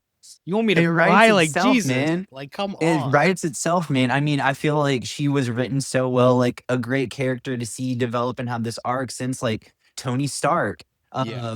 from the dawn of Iron Man, like in like 2008. But that film came out when a lot of stuff was coming out at the same time, and it was really hard for people to, be like, that was our Scarlet Witch. That just happened to, like, our Scarlet Witch that we just finished building up and watching, like, for an entire, like, 3 months on Disney still Plus. in That's what I denial. got Disney Plus for. Yeah, I know. Still in denial. I say she better be alive. But I also know that Elizabeth Olsen ain't got nothing on that contract. That's all I'm gonna say. Man, That's all I'm gonna you say. She ain't got nothing on that contract. She's utilized the Marvel machine to her advantage in a great way. She has a new movie called yes. Eternity that's out with Miles Teller and Out November with 17th. Dua Lipa's boyfriend. Mhm. That's shouldn't be the way I know him. But like he's a great actor. He's in the Fantastic Beasts movie too. I just forgot his name. Yeah. But He's a like great guy. Is it Callum Turner? Callum Turner, there we go. He has a Yeah. good name too. That's a good name. Callum Turner. Yeah. Let's go on a tangent about this. I think it's funny that Kevin Feige is in a very, very tight corner right now where he's like, I could turn everything around by just putting RDJ and Elizabeth Olsen back into my films. She has all the power right now. All the power. All I will say, go listen to the Logan pod. We talked about Okay. future of Marvel and X-Men and everything in between in I'll a have to check it couple out, of my friend. soapboxes and stuff. And I don't think my feelings have changed. Maybe like I was very optimistic then. And then I saw Deadpool and Wolverine and I got very bitter that if you think that this passable nonsense is going to be what people like, you're severely wrong. You can only wrong people so long for so, and maybe they think that people are like the people in this movie, where the people at the end where they just like, hey, don't like, I've got my seat for the Marvel. I'm not getting up out of here. But people gonna be, they gonna be baked. I am a big fan. I saw Incredible Hulk in the theaters. You know, I'm a big fan, and even you've got me stepping to it. So you got to change something because number one, it's about having too much or too little, and then on top of that, you need to build up your characters. And if you don't know how to do that, what's the point? Because if you watch Secret Invasion, you're like, that show was $200 million. That is money laundering. Are you kidding me? And it's like, I would love to look at your budget and see what you didn't do right with this. That's how, like, and we're not going to see. What are you doing? We're not going to see one of those characters in Avengers Doomsday that was in that show. That is insane. Bro, you could put a gun to my head and I can't tell you what happened in that show. They killed somebody a couple episodes in and I turned it off.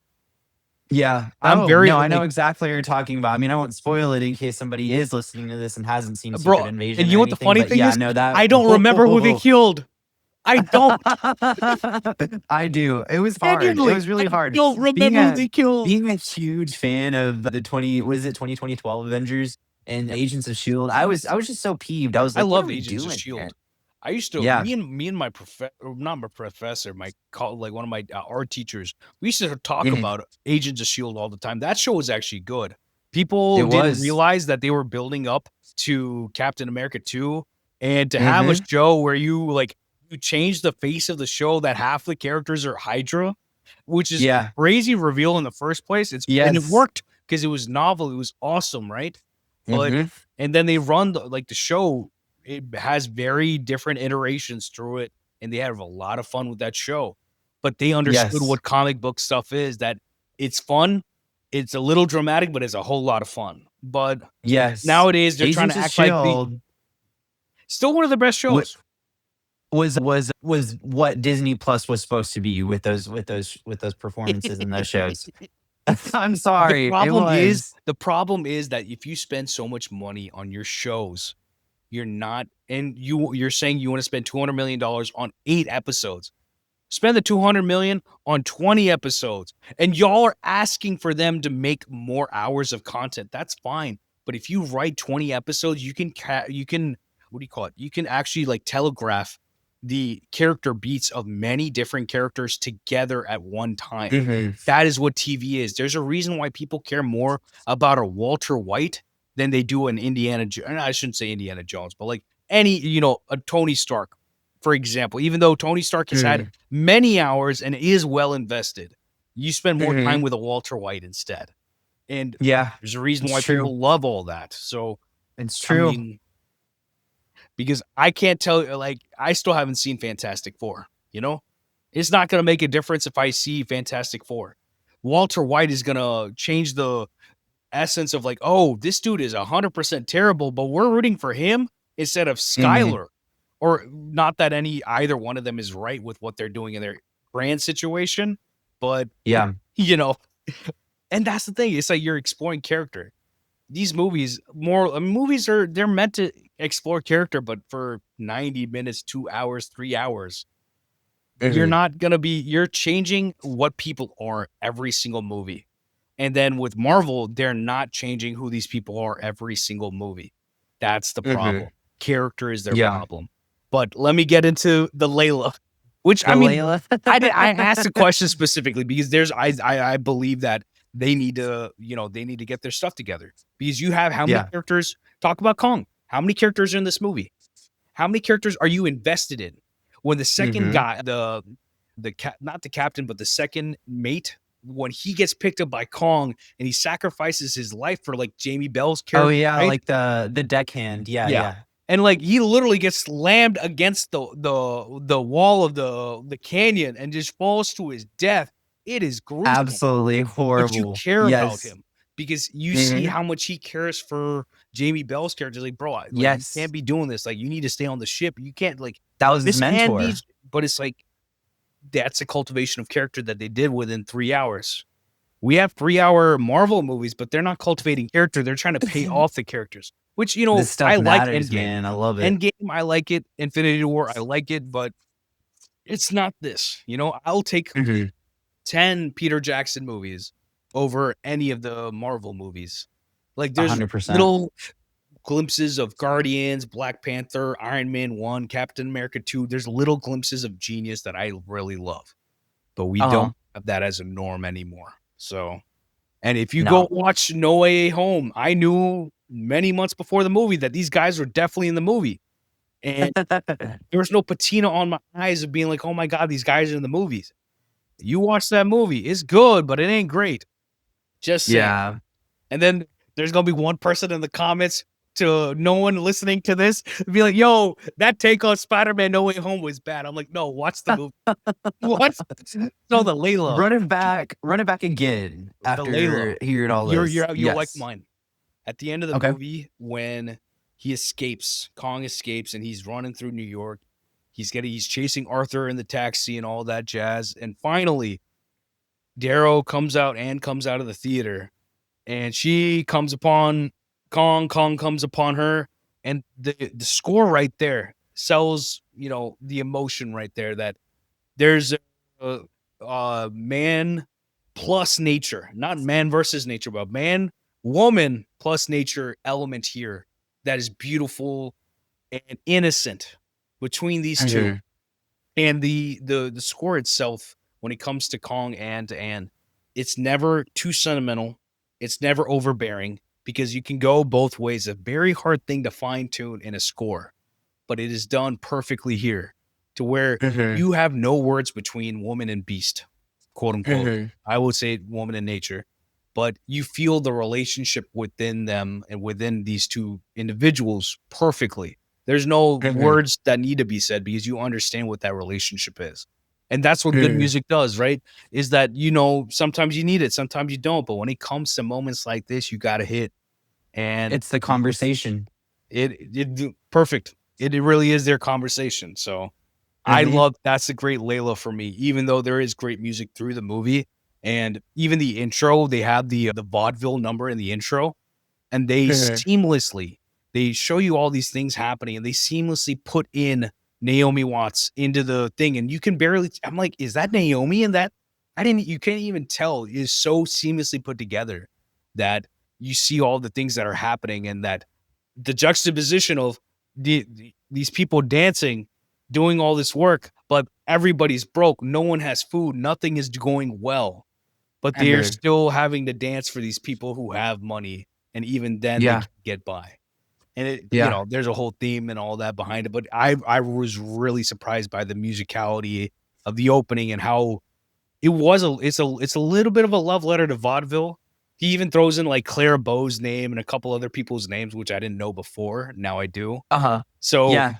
he was definitely like the 30s. He was definitely having a bit of a love letter to the time, but he's also like, hey, it wasn't all glamour and glitz back then.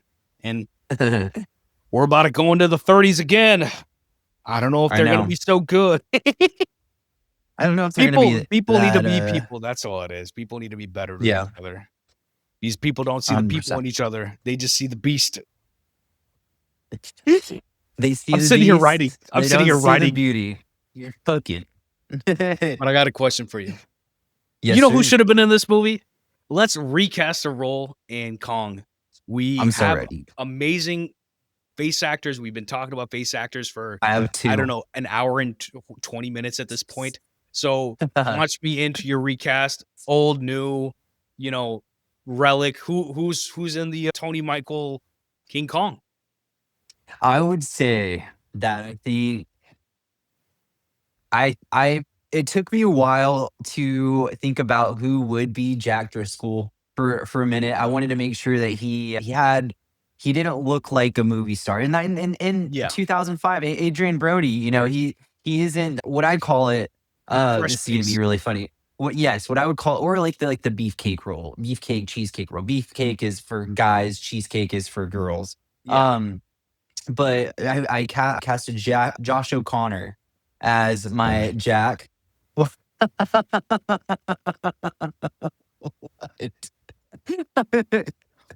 Adrian Brody is Josh O'Connor for me is also. What? Are you kidding? See, I was making a joke the other day. I wasn't joking, but I was like, that I was talking, I think Pat, and I was like, who's the ratty looking dude that's in Challengers? I mean it respectfully, that he looks like a regular dude. Man. He looks like someone you can invest within. And he is perfect. He legitimately is a perfect person to play Arthur, to play Adrian Brody's, writer, lover, romance guy. Yes. That sells. I love it. Yes. Who's next? I love it. Awesome. Okay. You want Anne or Carl next? Let's do Carl. Okay, Carl. Anne's the juicy one. Yes, in the vein of the studio, in the times that are happening right in front of us with modern Hollywood today, I think it would be so on the nose in the good way of having Seth Rogen as the Carl Denham role. For me, I feel like he would probably produce this film more than like star in it. Have you seen Steve Jobs? Mm-mm. So also, yet again, another episode we did on the pod. It's Aaron Sorkin who wrote that movie, but It's a biopic. Yeah, but he plays Seth Rogen plays Steve Wozniak. He plays the other half of Apple, and he comes and he's arguing with he is a friend. He's ultimately a friend to Michael Fassbender, to Steve Jobs, but he plays such a beautiful, like, dramatic role in that. Like, it's not meant to be funny in any sense. And he spends the entire movie, because it's like 3 product launches, and it's very much like a play turned into a movie in a great way.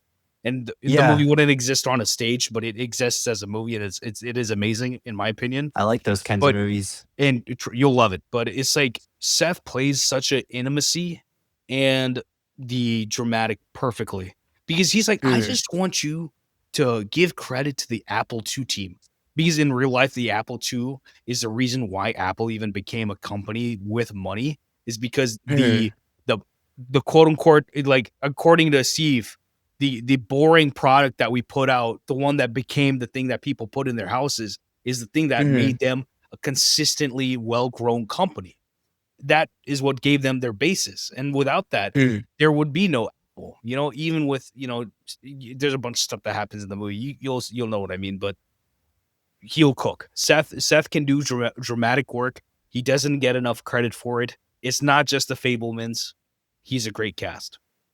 Yeah. Oh, I mean, I and that's where I just think he has that passion for cinema, and that's Yeah. why I was saying, like, realistically, I think that he would probably, like, be producing, like, this remake of King Kong rather than starring in it, but seeing him in that role of, like, him depicting what it was like to be in the '30s and being a Hollywood producer, I would love to see that kind of performance from him. I would love to But see him see, go there. he has the face acting just as the comedic actor. He has the drama and that, so he can do the same thing that Jack was doing, Mhm. and he could still Yeah. be the director. And he's got the beard. I mean, he's got a Apocalypse Now peak Francis Ford Coppola Godfather beard. So Mhm, there's no and just problem seeing on him getting looking off of a like a director. lifeboat with all of these cases of cameras and lenses and stuff, I mean, I would be really into it. Alright, and then finally, Anne, here we go. Who is Rachel she? Zegler. Do you hear me? Yeah, no, I'm trying to think. I'm like, Oh, I'm no. thinking of, Oh, I'm no. thinking, no, I'm thinking of age. I'm like, does the age line up? But it works. You're going a little bit younger Yeah, with Josh and her. No, that works yeah. because she also has a good face, and I think she'd be maybe obviously a singer a bit more than a I think vaudeville she could si actress. yeah, I think she could sing a bit in the remake, maybe have And some it'd be iconic songs funny in that there. she's the scream instead of a scream queen, she's like the singing queen or something like that. It'd be Yeah. interesting. Yeah. It'd be a good way to See, incorporate it, maybe Kong heard her sing or something. whenever the princess movie that she was in for Disney was coming out, I'm not gonna name it because we're not giving them any press. I love Rachel. I think she's great. We wanted to do Spielberg's West Side Story on the pod.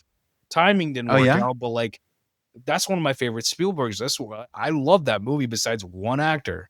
And Rachel gets unnecessary amount of hate online or in general. I don't know where it came from or what it's about. Mm, yeah. Hunger Games, Ballad of Songbirds and Snake. Loved that movie. It really did. I can't wait to rewatch it. We talked about it the other night because Mhm. I mean, I think Rachel is one of our younger actors that has star power in a great way. So her doing something 100%. like this would be great. I wasn't even thinking I was honestly just thinking about white women. I'm not gonna lie. Because like I, because only reason I did so is because this is a movie set in the 30s, and I'm like, they don't like yes, people of color, and they would have that's true. literally in the 60s for West Side Story, they'd That's rather true. color someone's face than cast a person of Yeah, color. And that's that's what it true. was at that point, you know? That's the only That reason is why I very didn't think of true. her. Otherwise, Yeah. I would have had my character would have been, black and brown people straight up. That Straight up. was Tony living in the fantasy world.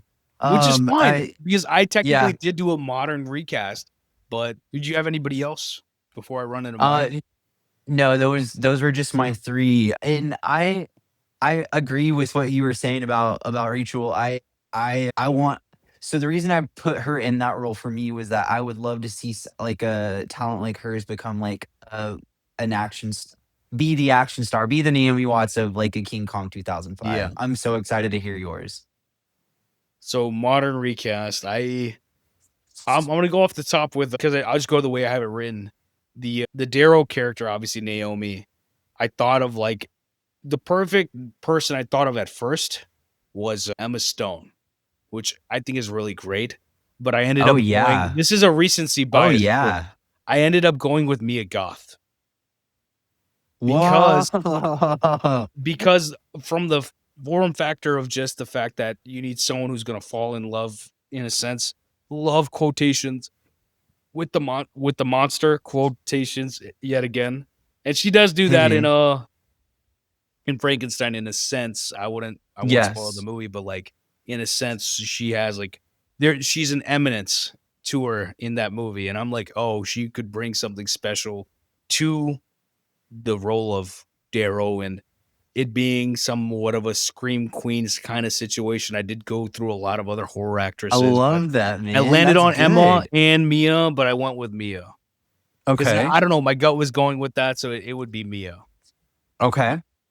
Kyle Chandler. Because I thought Kyle Chandler, I thought he was great in it. I think he's hilarious. He comes in at the end in a great way, but he's like a Mhm. classic Hollywood actor. Yes. So I thought of Alden Ehrenreich because of like Hail Caesar, and I didn't want to go for a cop out. Have you Yeah. seen? I don't know if you've seen him in anything. Dan Stevens. Technically, he was the Beast in Yeah. Beauty and the Oh, Beast, yeah. No, I love but Dan but Stevens. Dan I Stevens is thought great. I thought of like Chris Pine, but I was like, nah, he could do it, but I don't really need that. I was like, Dan Stevens he's a perfect line of he can be funny, he can be horrifying, he can be awesome in every sense of the way. He's very well rounded, and he would have fit Yeah. perfectly into that role because he has a bit of a look where he looks kind of. If you put him in a suit and slick back his hair, he looks like he could be a Yeah. star from like the 30s, 40s, 50s. So Mhm. it's very Well, hard to find someone like that, but like he has it, also, and I loved it. Lukash, what you said about, Dan Stevens being like this stoic, like heroic figure, that's like kind of the same thing with Kyle Chandler. You think that he's gonna save Naomi Watts, or like eventually like he'll like muster up the energy to like get that gun going and like Yeah, go in and yeah, save her. But he's just a movie star. yeah. He's just a guy. He's just Yeah, a bro. And that's that Dan why, Stevens would ham that up so well. and it's not That's like good you casting. serious stuff. Like the first thing I saw him in was The Guest. That was Mm, senior year of high school. I saw him in The Legion, and obviously he's done other things that are a bit more comedic now. But he definitely has like the full force of like being both ends of things, and mm. he also has that look that I was looking for. So, I Yeah. No, I like it. Adrian Brody's character Arthur, obviously Josh O'Connor. That was kind of hard reach, because the fact is you don't have enough ugly, regular looking people who are actors nowadays, especially male actors. And And that they don't want those roles. If it calls for like the average guy, I'm sure they're not gonna wanna go to that role and be Josh like, will, because yeah, he time and will. time again he chooses those roles. Mhm. Uh Jamie Bell, I wanted to recast him. The only character that I did a switch on was, do you know Justice Smith? He's in a lot of stuff. Yes. Justice is in Yes. all sorts of like, I saw the TV glow. I saw the TV Glow. He's in Dungeons and Dragons. He's in Paper Towns with Nat Wolff and Cara Delevingne. Like he's been in a lot of things across the board. Got a lot of respect for the guy. And I think that's one of those things where you kind of want someone young, but mainly that they project some sort of like innocence with their acting. And I think he could do that. So I just wanted to throw him out there because I was thinking, because I love Jamie Bell and I love him in this movie. So I was just like, let me throw someone in there. Yeah, I like The second man who, I was talking about, the guy that who's mentoring him that gets thrown against the wall and dies. Uh-huh. Do you know who Winston Duke is? You've seen Wins Us, right? He's in Us. He's Mhm. also the other king in Wakanda. Are you done? Oh, yeah. Yeah. Yeah, I know who He's Winston one of Duke my is. favorite actors. You could also call him Lupita Nyong'o's classic. Yeah. Like he's one of my favorite actors. 9 Days, great movie. Yeah, I love him in Us. We don't have to get crazy. But he can do the serious, he can do the dramatic, he can do the comedy, he can do everything across Mm. the board. Like I said, one of my favorite actors. So I just wanted to throw him in there because I think he can project the resolution, like a resolute guy, stand up guy who's Mm. watching out for the younger guy, which that sort of dynamic between Winston and Justice would work. And that also goes to the captain. I needed someone who's European, and I just Okay. dang that's a man. And the guy who plays the captain, I think if I remember correctly, he plays the father, or he is in Indiana Jones 5 for a crappy role, but he's in Wanted as the father, James McAvoy's father in that. And I think just he has a great like stature to him. Alex He Skarsgård, does. the Okay. oldest right, or the second oldest Yes. Skarsgård, if I remember correctly. Yeah, I Alex, think yeah, he would fit that perfectly. Where it's like you would of believe him course. as the captain, and then when it comes to all the very serious moments, you believe him that like I'm not going back.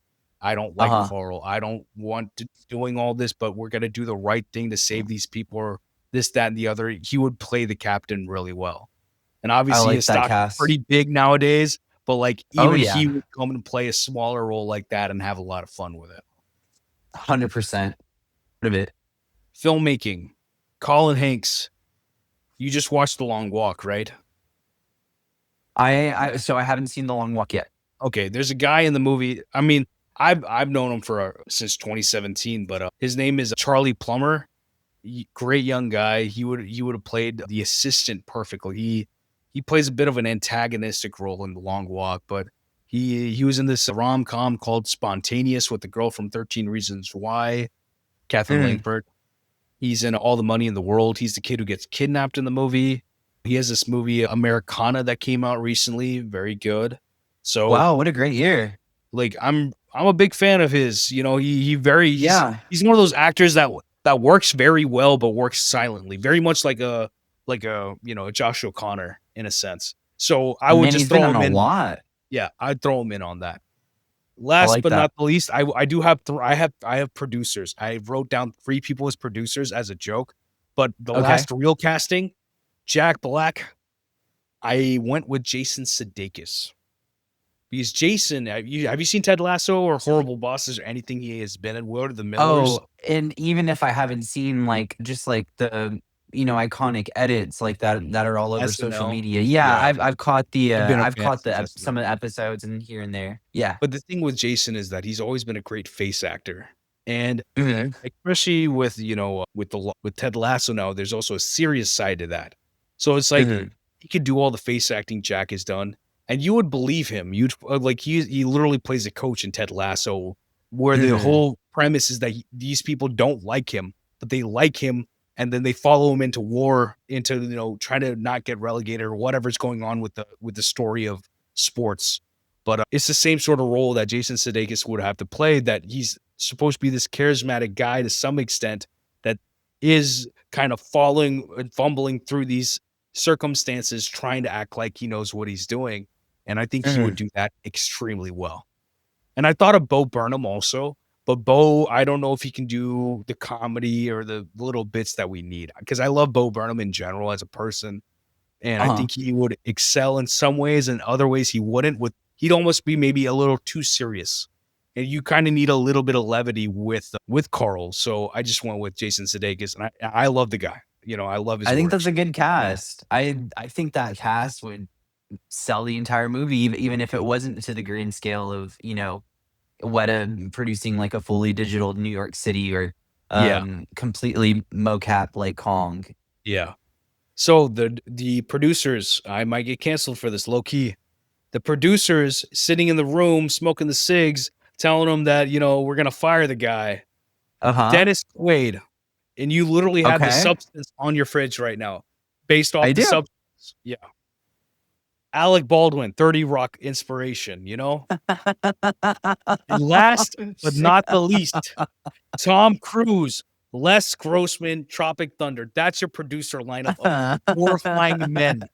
You would run away Man, from that room so fast. I was like, that let me put together like the most horrifying lineup of men as producers. And that's what I came up with. And I was like, it's I kind of love it. because imagine Oh, if it you would had be those guys in so the room funny. Yeah. and he's just sitting there eating shrimp or what. Trying to pitch a Oh my, film to those 3 energies sounds absolutely daunting and so like, pulling teeth. That sounds so fun. I that's love why it. I'm just like, I don't know. This seems stressful. And that's the whole point is that you would be stressed in that room and Yeah. you're stressed in that room. Yeah. So I was like, I'm gonna cast them in it because it sounds like fun. To incite stress. Yeah, I love that. Okay. Now we in the back end of it. The Soapbox back takes. end. Give me a hot take, a soapbox take, something you might agree on, might not agree on. Me and Zach are usually like, how big is the apple box? Sometimes it's a little one. Sometimes it's a big one. Depends on how much, what you're saying today. What's going on? Yeah, of course. Everything that is tied to my soapbox for King Kong is gonna be related to how we talk about this film and its influence. There seems to be a trend right now in how we are connecting the film Yeah. with, for example, how many movies I'm watching a day or how many movies I'm watching a week, or I hold value in your opinion because you gave this film, all of its flowers and then you hated this one. What I put down for my hot take was that I think it is always okay to strongly oppose a film or be like, that didn't work for me, that didn't like it. But whenever we see media that people worked hard on and might not be your favorite, but can be somebody else's favorite. One thing that just I'm coming to my friend Vikash today to talk about like this movie with was that what I don't like about this, what I don't like when people talk about this film is it gets the hate for, the multiple the dinosaurs being in the film. It turns into a Jurassic Park film. That it's too long, that it's just a remake. Like, why are we just making another monster remake? For me, this film built the foundation for a lot of the stuff that we see today, especially after like 2015. And it just the things that some people say bother them really don't bother me. And the only the only way it would be generated, like, on that sort of scale is how they did it. And it's it's like a whole city. You're making a city. You're not making a block. Like, I mean, for example, like Deadpool and Wolverine, it's not just a block. They're making a whole world. And for me, that if that was enough for me to take off like a star off of King Kong or like see it as, oh, it's not as great as I thought it used to be, then maybe we need to look back at like how we're taking in this media and like focusing on the message, because we've just spent like almost an hour and a half talking about like all the multiple messages that were in the film and only a little bit about, The plot. technology. Yeah, we didn't talk Exactly. because the thing is you can go and look up the technology and everything else. Yeah. And I don't like if we talked about The Shining, you can talk about everybody's talked about the details of this. What is it for us that stands out? And the thing is that Mhm. people they right now what it is for them is it all or nothing. It's like an action potential with your muscles. Yeah. Where it's like it's either the Yeah. greatest thing you ever seen or is it the worst thing you ever seen, and that's the only thing we can put about movies, and that's the only thing we can do about art, and that's not how anything is. We live in a And time two things where can be true at the same time. Totally get it. we live in a time where people want black and white. People want to say, as you know, generally politically, Democrat, Republican. They want to Yeah. say literally black or white. They don't want to say that humans. Guillermo del Toro's example is, the same person who is nice in the morning, wait till he's in traffic and 3 in the afternoon cursing at people. That's still the same Yeah. person. Yeah. And it's like as human beings, we are paradoxically one thing and not the other thing, and we're two things at the same time. You can say that I am a son. I am also a father. You can say that I'm a husband. You can say that I'm a friend. You can say that I am at work, I'm a doctor. At home, I'm, whatever it is, that one person has many different labels. A movie, Mhm. anything in this world has many different labels depending on who you are. And that's like, I watched the movie I was thinking about because I was talking about Bo Burnham, Promising Young Woman. People like that movie.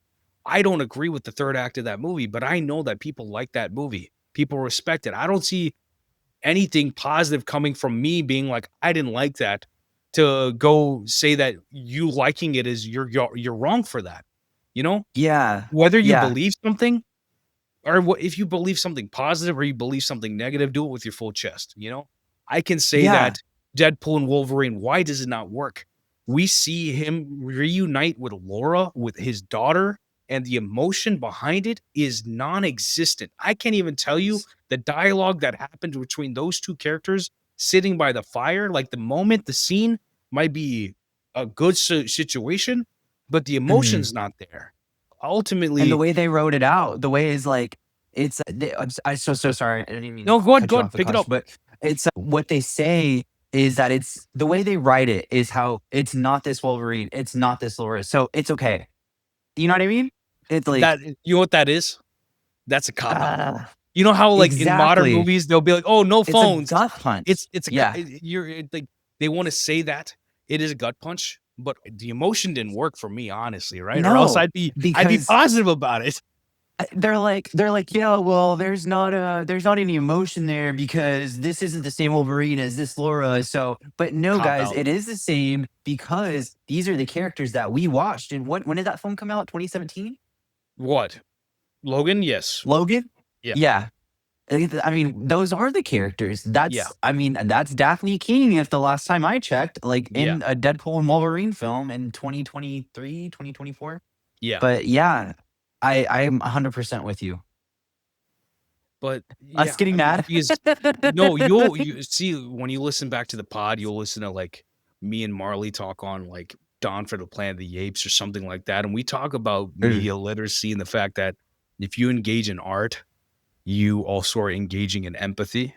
And the fact is mhm, that it's not a minus to people, but it's just the fact that a lot of people lack empathy in the first place. There's certain movies that'll come out. I think the one we talked about was Everything Everywhere All at Once, where okay. there was a specific group of people who did not like that movie.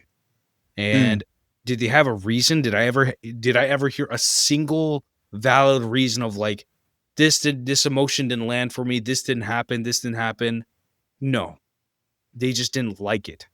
And I spent a year of hearing of people not liking it. And I was like, oh, these people are of a specific ethnic group and they are the majority in this country and they are not the people who usually have the most empathy. And it's not a minus to them, it's just the occurrence of what their lives are, right? If they pick that mhm. up and realize that about themselves, that's pretty cool. But most people won't. So we just have to work about it, you know. Because Yeah. I'm I'm not making my movies for them. I'll tell you that. It's like I'm like Yeah, we want to be like Park Chan Wook, where I saw yeah, no other choice. This movie is he took an American story, adapted it to South Korea, and the story is still relevant to America. It's people across the world. He was talking about, I think he was in Zurich, he was in Germany, and he's like everybody's laughing. There's no because they asked him like, oh, is are you getting different laughs or anything in different places? He's like, no. There might have been a couple like specifically American jokes, a couple in a movie, in a whole movie. But besides that, he's like, everybody's laughing at this. Everybody's relating to this, right? it's a universal message. Godzilla minus one, it permeates across the culture because the message is that way. So it's like Mhm. we're not trying to like everything everywhere all at once. I thought was a pretty universal movie. But Yeah. some people can't practice that sort of thing in their head, which it's a Mhm. thing where we have to look into ourselves and try to find out our relationship with the art and the way we process the world, right? And Yeah. the biggest thing you can do is just expose yourself to something else. The fact that I can watch Godzilla minus one, which I'll talk about on the pod with like Cole at some point, is the fact that I have no relation to the Japanese culture, even though like I have a friend growing up like Miwa who was a Japanese woman and she's awesome. It that removed, you know, I have no cultural connection to Japan or anything, but you feel like you are one of the people in that movie, you're one of the group, and Yeah. we have to Feel like you're a stop. citizen. We have literally just been obliterated in war. And that's a whole other situation, but now we have no choice but to fight an entity that we have no idea how to deal with. And obviously, Yeah. there's all the themes of Godzilla actually being, nuclear, a holocaust and all that sort of thing. But Mhm. you feel invested in the humans trying to figure out the situation. That's the main thing. It's the human element of Godzilla minus one that works so well that bro chickened out at the beginning of the movie, and then he spends a whole movie trying to get back to it, right? Trying to do the heroic Yeah. thing, even though Yeah. they're like, bro, we understand you changed. Like, come on, we want you to live. And that's the thing. That's the beauty of the movie is that Mhm. life is the thing that's worth having out of everything, right? And Yeah. I'll bring it right back to this. The fact is that Uh-huh. they take the innocent life of Kong in this movie at the end, right? Yeah. But I mean, that kind of pushes into my soapbox is the fact that we need more bold movies like this, where this is you go to Google, this is the action adventure movie. And in my head, if I make the action adventure movie, it's going to be the end of The Mummy, riding off into the sunset with all the jewels. It's going to be fun. Yes. But there's the movies that make you think more and they push the genre to where it usually isn't. Because that's what you're talking about. Like, oh, why do we need another Kong movie? Because you need the modern take of the fact that Peter understands and even he built upon what the original 33 movie did was that this Mhm. is a tragedy. This movie is meant, Yeah. the story of Kong is a tragic story and it's at the hands of humans. Mhm. Frankenstein is very much the same story, and that's the whole point of these stories that these are magnanimous genre pictures telling human stories fundamentally, right? Frankenstein, the OG Frankenstein, you empathize with this character. He might be, throwing a little girl in the water and all this stuff happens, but like you still feel for Frankenstein's monster in such a way. You don't feel for, the man, you feel for the creature, So, 100%. and there's a thread to be, a through line through talk about Blade Runner, talk about apes, genre movies. What they do is the fundamental thing of using big things, big production value to tell human intimate stories. The humans in Blade Runner are not the humans. It's the AI, it's the robots, it's the replicants that are the ones who are feeling the real human emotion of like free will and understanding what's going on. And that's the thing about cinema, right? That you want movies like this. And we have Frankenstein, so I can't complain. Like I feel like I've just been fed, a meal and a meal, but it's rare that you get movies like this. And I might be presumptuous after only seeing a movie once, but it's Guillermo del Toro. He's been working at this for 50 years, and very rare that I say that we have a modern movie that like this is like very much a direct comparison to what they were doing 20 years ago. And it's not like I'm 100%. comparing apples to oranges. Peter Jackson and Guillermo del Toro go into the same conversation of great filmmakers. So Exactly. that's why we need them. That's why we need, like, if I knew Peter Jackson, I would be at his house right now. I'd be like, bro, what are you doing? I have to cut that out. I'd be like, what? I would literally tell Peter Jackson, why are you not making another movie? I understand you want to make a Beatles thing, and his house shall not grow. He made a great documentary about like World War I. He put together all this footage. He did a great job. He's telling great stories still. But the fact is that we just don't have him telling narrative stories. We don't have Spike Jonze telling narrative stories. We don't have Bennett Miller telling these narrative stories. He made Moneyball. Spike made Her and a bunch of adaptation of a lot of other movies. And these are voices where I'm like, I want to hear your voice, but y'all aren't out here. And I want to hear Peter Jackson's voice. That's a little bit of legacy to him. But Oscars, this movie, that's the thing. I don't know until we do something like this. I always say it. I don't know when a movie's won Oscars. And this, I'll run it down a little bit for you. This is the 2006 Oscars for the 2005 movies. Walk the Line came out this year. Just running down the list. Acting. Okay. Philip Seymour Hoffman won for Capote. I was just talking about Bennett Miller. That's Bennett Miller's first movie, or his second movie. This is the year Heath Ledger was nominated for Best Lead. Joaquin Phoenix walked the line. David Strathairn, who has a new movie out recently, Good Night and Good Luck, George Clooney's movie. George Clooney won for Syriana. Crash came out this year. Cinderella Man. Obviously, Jake Gyllenhaal was nominated for Brokeback. Man, what a great year. A History of Violence. Fantastic movie. William Hurt nominated. Pride and Prejudice was out. Oh, man. There's certain movies where it says Mrs. Henderson Presents. I'm like, I have no idea what Judi Dench was in. I have no idea what this movie is. Constant Gardner, Rachel Weisz. I didn't know that Rachel Weisz has an Oscar. I'm being dead serious. And I also no idea. I had no idea. Because it doesn't matter to me. I love Rachel Weisz, obviously, right? Yeah. I love either way. I love Frances. I love Michelle Williams. I love Catherine Keener. I love Amy Adams. I love all these women. I love their work across the board. But the ones that, like King Kong was nominated for art direction, Memoirs of a Geisha won, which, they do have great work, but King Kong was pretty dang awesome. Yes. Cinematography also went to Memoirs of Geishas. I mean, that's Dion Beebe. He's a great DP. But no costume design, Nom. Nope. I don't know. I mean, we did get the, the technicals, though, because we had, 1 second. Let me get there. Are you talking about the Oscars wins? The wins? Yeah. So King Kong did win for sound editing and sound mixing because they were still separate then.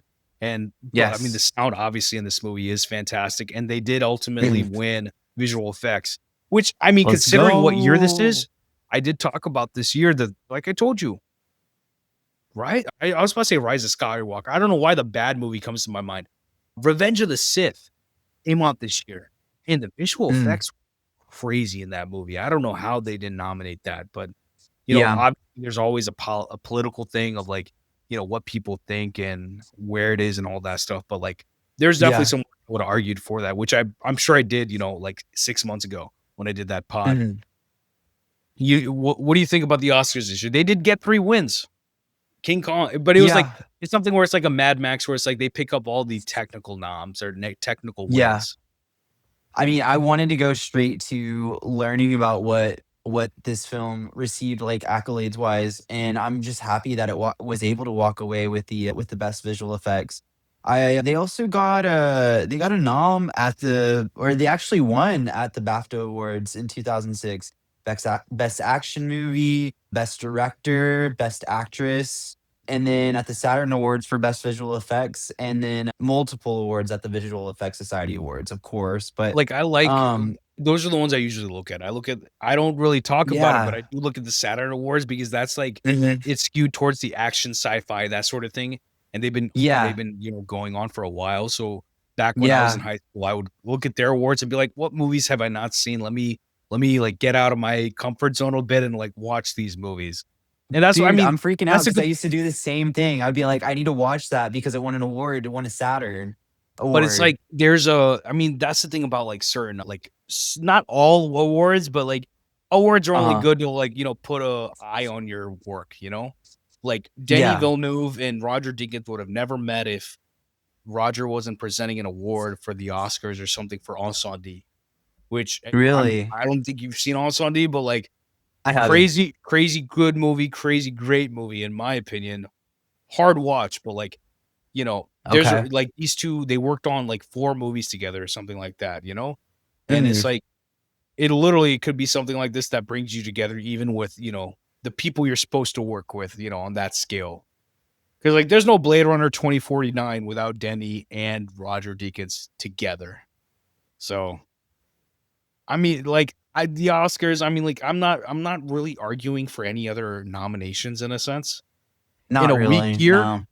low key in a weak year, I'd be like Naomi Watts, you know. But I Yeah. will say, this is always a good time to say that motion capture is acting, and that Yes. we talked about it a lot in Dawn for the Planet of the Apes, but you know, Andy Serkis, what he does is not a one of one, but in the sense it's one of one of like him and his performance is one of one, and you see that Mhm. translated on screen. It's not like it's somebody else doing it. No one's Peter's not going in there and being like, "Hey, I don't like the emotion in this face and let's change it." It's that they're translating his emotion to the ape face. And it is always Yeah. there. And you can tell it's there because, you might not be able to put it into words, but you can put it into emotion. And the emotions with Mhm. all of his apes work, Gollum, everything he's done, it is excellent. And he understands how Yes. that works. No one else on earth understands how it works better than him and these VFX Mhm. people who have worked on these movies for some of them probably have worked on everything from Lord of the Rings to the Apes movies. Some of them because they Yeah. work at Weta. So, and Yeah. Weta, and we're getting into legacies here. Weta, Lord of the Rings, King Kong, they work on massive projects consistently and they deliver quality consistently. So I am a big 100%. fan of Weta. Like what because Same. Same. the war I mean, you tell me like we're at a point where if you look at the apes in War for the Planet of the Apes, I still haven't seen the new one from West Ball, even though I should. That Mhm. like you can't tell me like more have you seen the Apes movies? I don't know how far you are into the lore of the Apes movies. Not any of the recent ones, no. Bro, you'll love them. But there's one character, I think she's an orangutan, or I say she like the character Maurice is played by a woman, so I just say she because the level of I swear to God, if you look at Maurice looks real. You can't tell me that's a fake ape. That's how, and it's like y'all got photo real with apes, and it is fantastic. For Mm. legacies, do you want to talk about anybody in front of the camera, It's behind the just camera? It's been 20 years. So, I mean, there's plenty of conversations to have about where people have gone in their 100%. careers. I mean, just like what you were saying about Weta, I just wanted to add on top of that. I remember specifically asking for Christmas the following year for the King Kong PS2 game, which had all of the Weta special features on it. And you could go and look like at the drawings of the bats, you could look at Skull Island, the digital New York City. They really took my fascination for like those things that they were working on so hard and like just giving them like as like little like pieces of like treasure they were to me back then. And I think I had a book as well over all the creature designs that would have came up with for Skull Island and King Kong. But that, I mean, that in itself is a legacy. I mean, they're so intricate. I mean, even the smallest, like, detail. I mean, I can go on about it forever. It's just such a really beautiful legacy that they really created with King Kong. Another one for me, I would say that I've always been very invested into like what Naomi Watts is doing. Like, for example, like I know right now she's on the Hulu show. I've always been It ain't very good. fascinated with what It she ain't does next. good. I know. Every time I see I like, girl, you can't go home.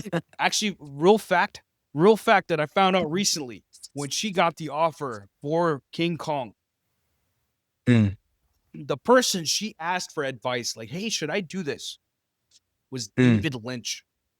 And David was like, honey, really, you have to do this, you know? And if I anybody love knows that. David, he's the G, and he's the reason she did that movie, this movie. And Man. the fact is, Naomi, like after Birdman, I'm like, girl, what is you doing, baby? I know what she's doing. She wants to work with cool people, or she wants to work with things where she's the lead. And Yeah. sure, that's fine. But it's like, I would be so excited if I saw her in a great project. Because it's not like she's a Mm, bad actress. It's just yeah. the things you're ultimately in aren't so great. So it's like, The it kind of takes projects. away from the It's not the temptation to talent, it's the watch the work. projects. But I love her. Yeah. I think she, Yeah. are you kidding me? In Birdman, she is impeccable in that movie. Truly. And Obviously, like she's Adrian Brody's a Oscar winner now. that. Oh yeah, he is. I was like, wait, what do you mean? What do you mean the rapper man is an Oscar winner? As if I didn't see, friggin'. I literally saw The Brutalist on 35 at the festival. It was awesome. But like, I Yeah. mean, Adrian works hard. He is an artist, in a good way and a Mm, bad way. And I say that, but mhm. like I would talk about what I mean, because I think he'd have a good laugh Yeah. about it. But like, Yeah. I think he's always been working hard, no matter what he's been Mm, doing. And the main thing about him is that he's never afraid to fail in a good way. mhm. And Yeah. He'll try anything. and it's like, I respect him for it. No hate to the guy one bit. Hate to Wes Anderson for making Darjeeling Limited with South Asian characters. I don't think he fleshed out enough, but that's not his fault. He was just in the movie. Yeah. Yeah. Bro, I There's still remember watching that movie. It was like 5 or 6 a.m., like before school. And usually, if I was done with my homework, I would watch TV. Like, I was watching Uh-huh. HBO. I'm like, what is this movie? Because it's in India. So I'm like automatically interested. I'm like, Adrian Brody, Owen Wilson, Jason Schwartzman. Are you kidding me? That sounds like a lot of fun. Yeah. And then I'm like, something's wrong with this. And then I watch it, 10 years later, not 10 years, like 5 years later when I'm in high school. I'm like, oh, that's Uh-huh. why I didn't like that. And I rewatched it recently, and it's still a bit of a mess. I'll tell you that. Who else you got for legacies? The only other thing I had was it's been, man, what a journey for Jack Black. I mean, even Yeah. for this year, he was in the highest box office, film, Still? and I think so. I I think say that in a I'm funny pretty sure. way. I think maybe Lilo and Stitch was close.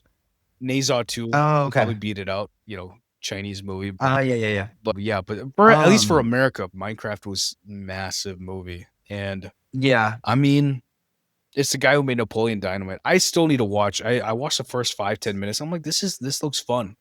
I'm gonna watch it just for the people behind the Yeah, camera I and in front wanna of the camera. I'm like, yeah, I love Jason Momoa, and his like nonsense that he was doing in Fast 10 mhm, was awesome. So I'm like, mhm. I will sign myself up for some nonsense sometimes. That I love. So, Gotta have some nonsense every now and then. That's and about it, though, nonsense for me, not meaning like Vikash. I'm like dunking on the work, because like so many Mhm, kids found like people who played Minecraft found a connection to that movie.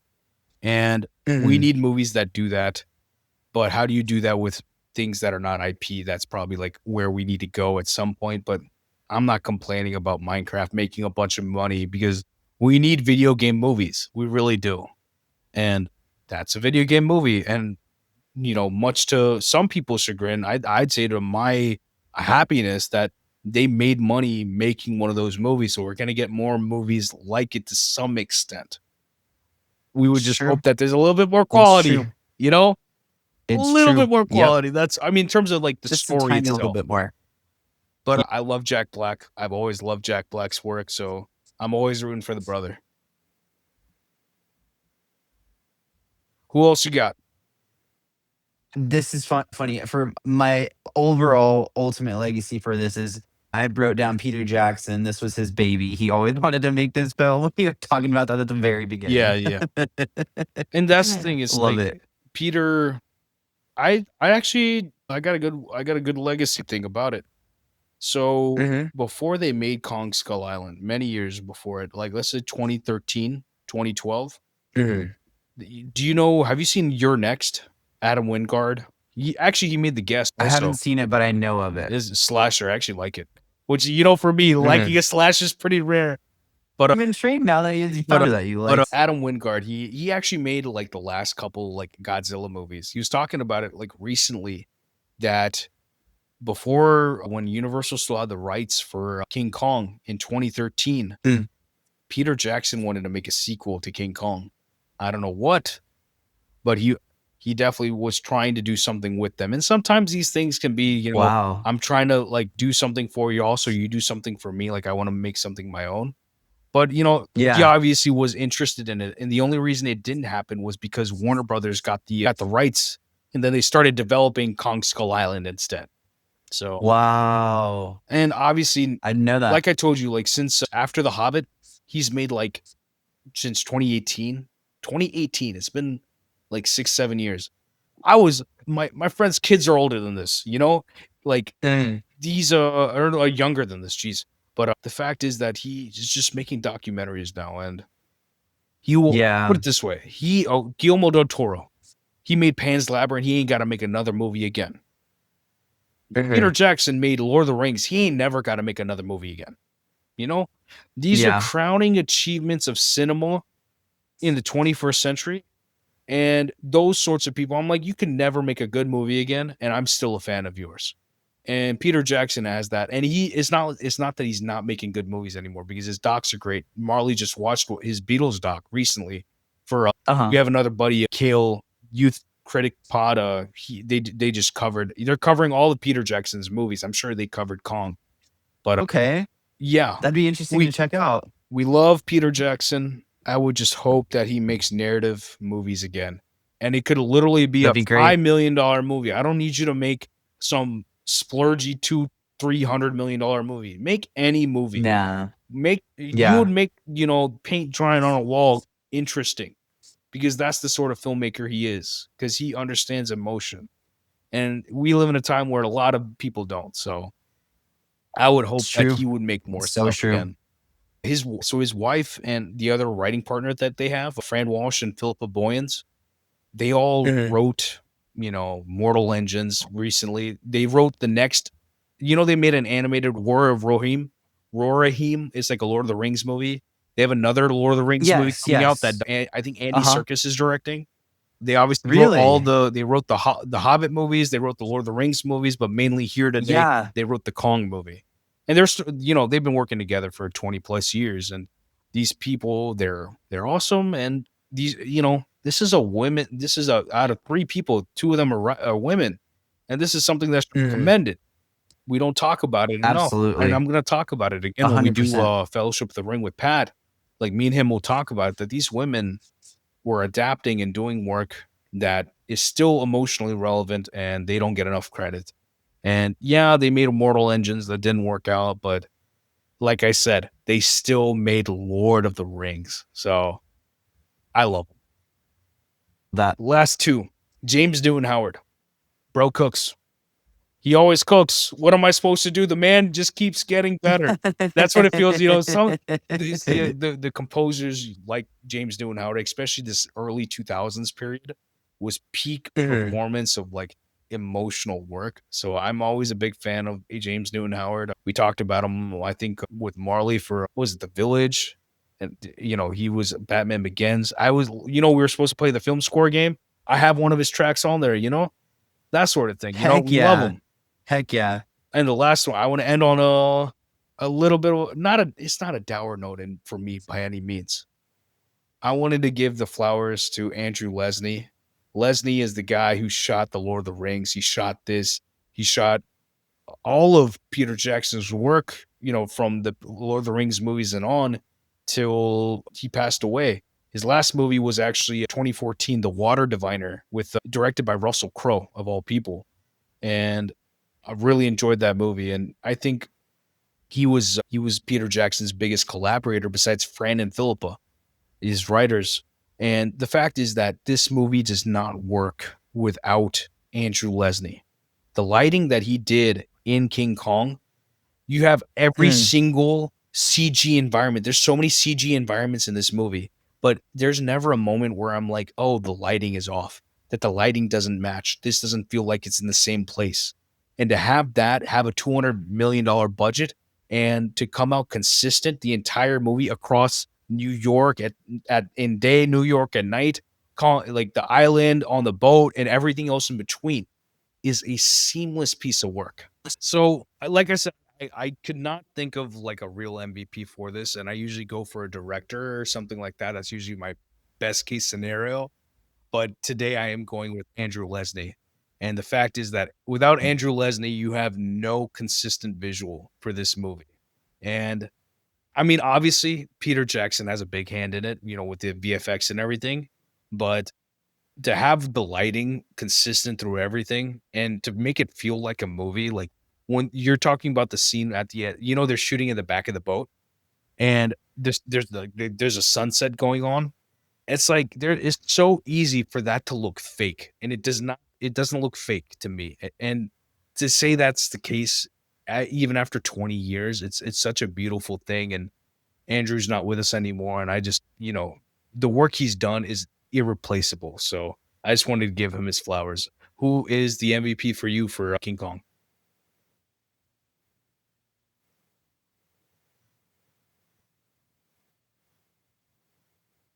He's the GOAT. He's the GOAT.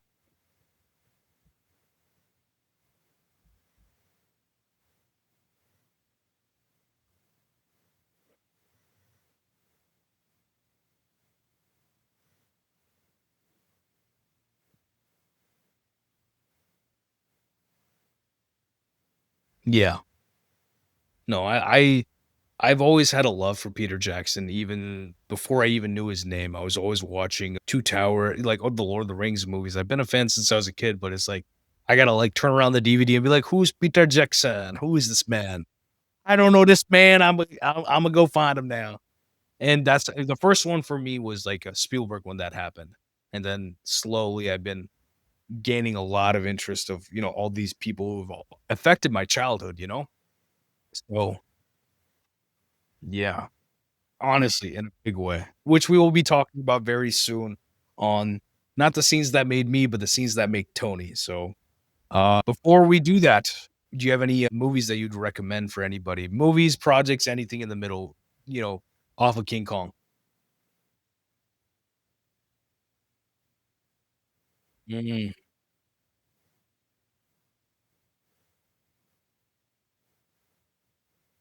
yeah,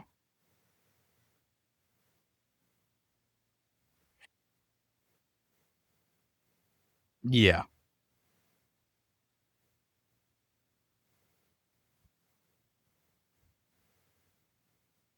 It's a fun time. It's one of my favorite movies ever, period. Full stop. I don't know if you it it took me or whatever, it's been 2 plus hours, whatever it's been. It took me this long to not say this. I was controlling myself when I didn't bring up this comparison before.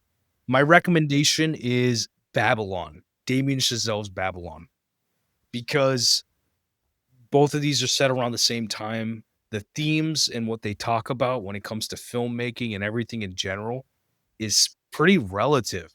And I thought about it when I was watching the movie. I'm like, did Damien Chazelle take a lot of inspiration from this movie? Because it feels like he did, you know? And maybe it's just like that Peter was hitting the 20s and the 30s so well that, it feels that way, or maybe he really did. So I don't know. but I found such a relativity between both movies that they're not in the same genre, but they're set at the same time, and there's a lot of the same bold filmmaking going on in both of them. So that is the only, like, clear comparison recommendation movie that came to my mind.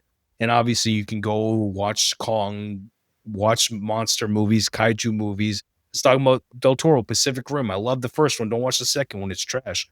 But genuinely, Godzilla 2014, that movie waits half the movie to get to Godzilla in a good way, just like this does. They only make one fumble in that movie, and that's I'll spoil it, killing off Bryan Cranston. And it happens. People, if you watch the movie, even knowing that, you're gonna be like, "Oh, they didn't need to do that."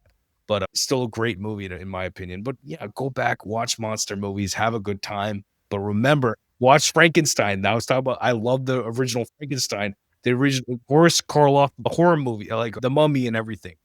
You'll find a respect of like, oh, they've been doing this for a long time, and they've always been cooking. It's just now we have CG and all these big things to work with, and Peter Jackson found a way to make a big movie, but make it intimate story nonetheless.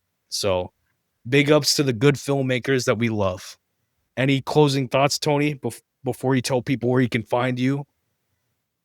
Like I told you, we do it. See, we talk enough offline that I'm like, we need to be consistent and creative in the sense of doing it together. So we talk about movies so people can listen to it, and just in general, because it's not like we all have different perspectives, and your perspectives are not my perspectives. No one has the same perspectives. And it's always good to hear different voices. And it also ultimately does help yourself figure out, like, oh, like, why do I like this really, though? Right. And that's what this is like. There's a podcast called Cinema Therapy. They like jump like like they got to me before, like they got to the name before me and Zach could. But it's very much the same way that like movies are therapy in a sense, but there's also therapy behind that, and going back to them and figure out, why do I like this so much? This week we're doing a Hot Fuzz. I've seen Hot Fuzz like 20 times. I recommend that movie so much that like I've seen it so many times. And I'm like, why is it that I like it? And I think I know why I like it, but I'm gonna rewatch it for the first time in like 5 years, and I'm gonna figure it out again. And that's exciting to me. And I get to do it with my buddies, and we have a new guest coming on the pod too. So all sorts of exciting, just like, I'm grateful that you're on the pod for, your first, I say your first, because you will be back, your first movie episode. So we'll have a lot of fun doing all these other movies and talking about movies and all the other things, because movies, they talk about life, right? We're talking about King Kong, but King Kong is talking about life. He's so I'm grateful as always. Tony, where can people find you?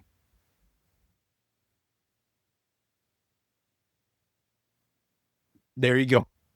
And he's got his letterbox and everything else. I'll link it all below. I think I did already for the horror movie pod. Check out the horror movie pod that we did. We picked our perfect horror movie draft, and it's such a fun thing that we did with Drake, and we had a great time. Just with Cole also, we had a great time thinking up 4 different crate. And that's the thing.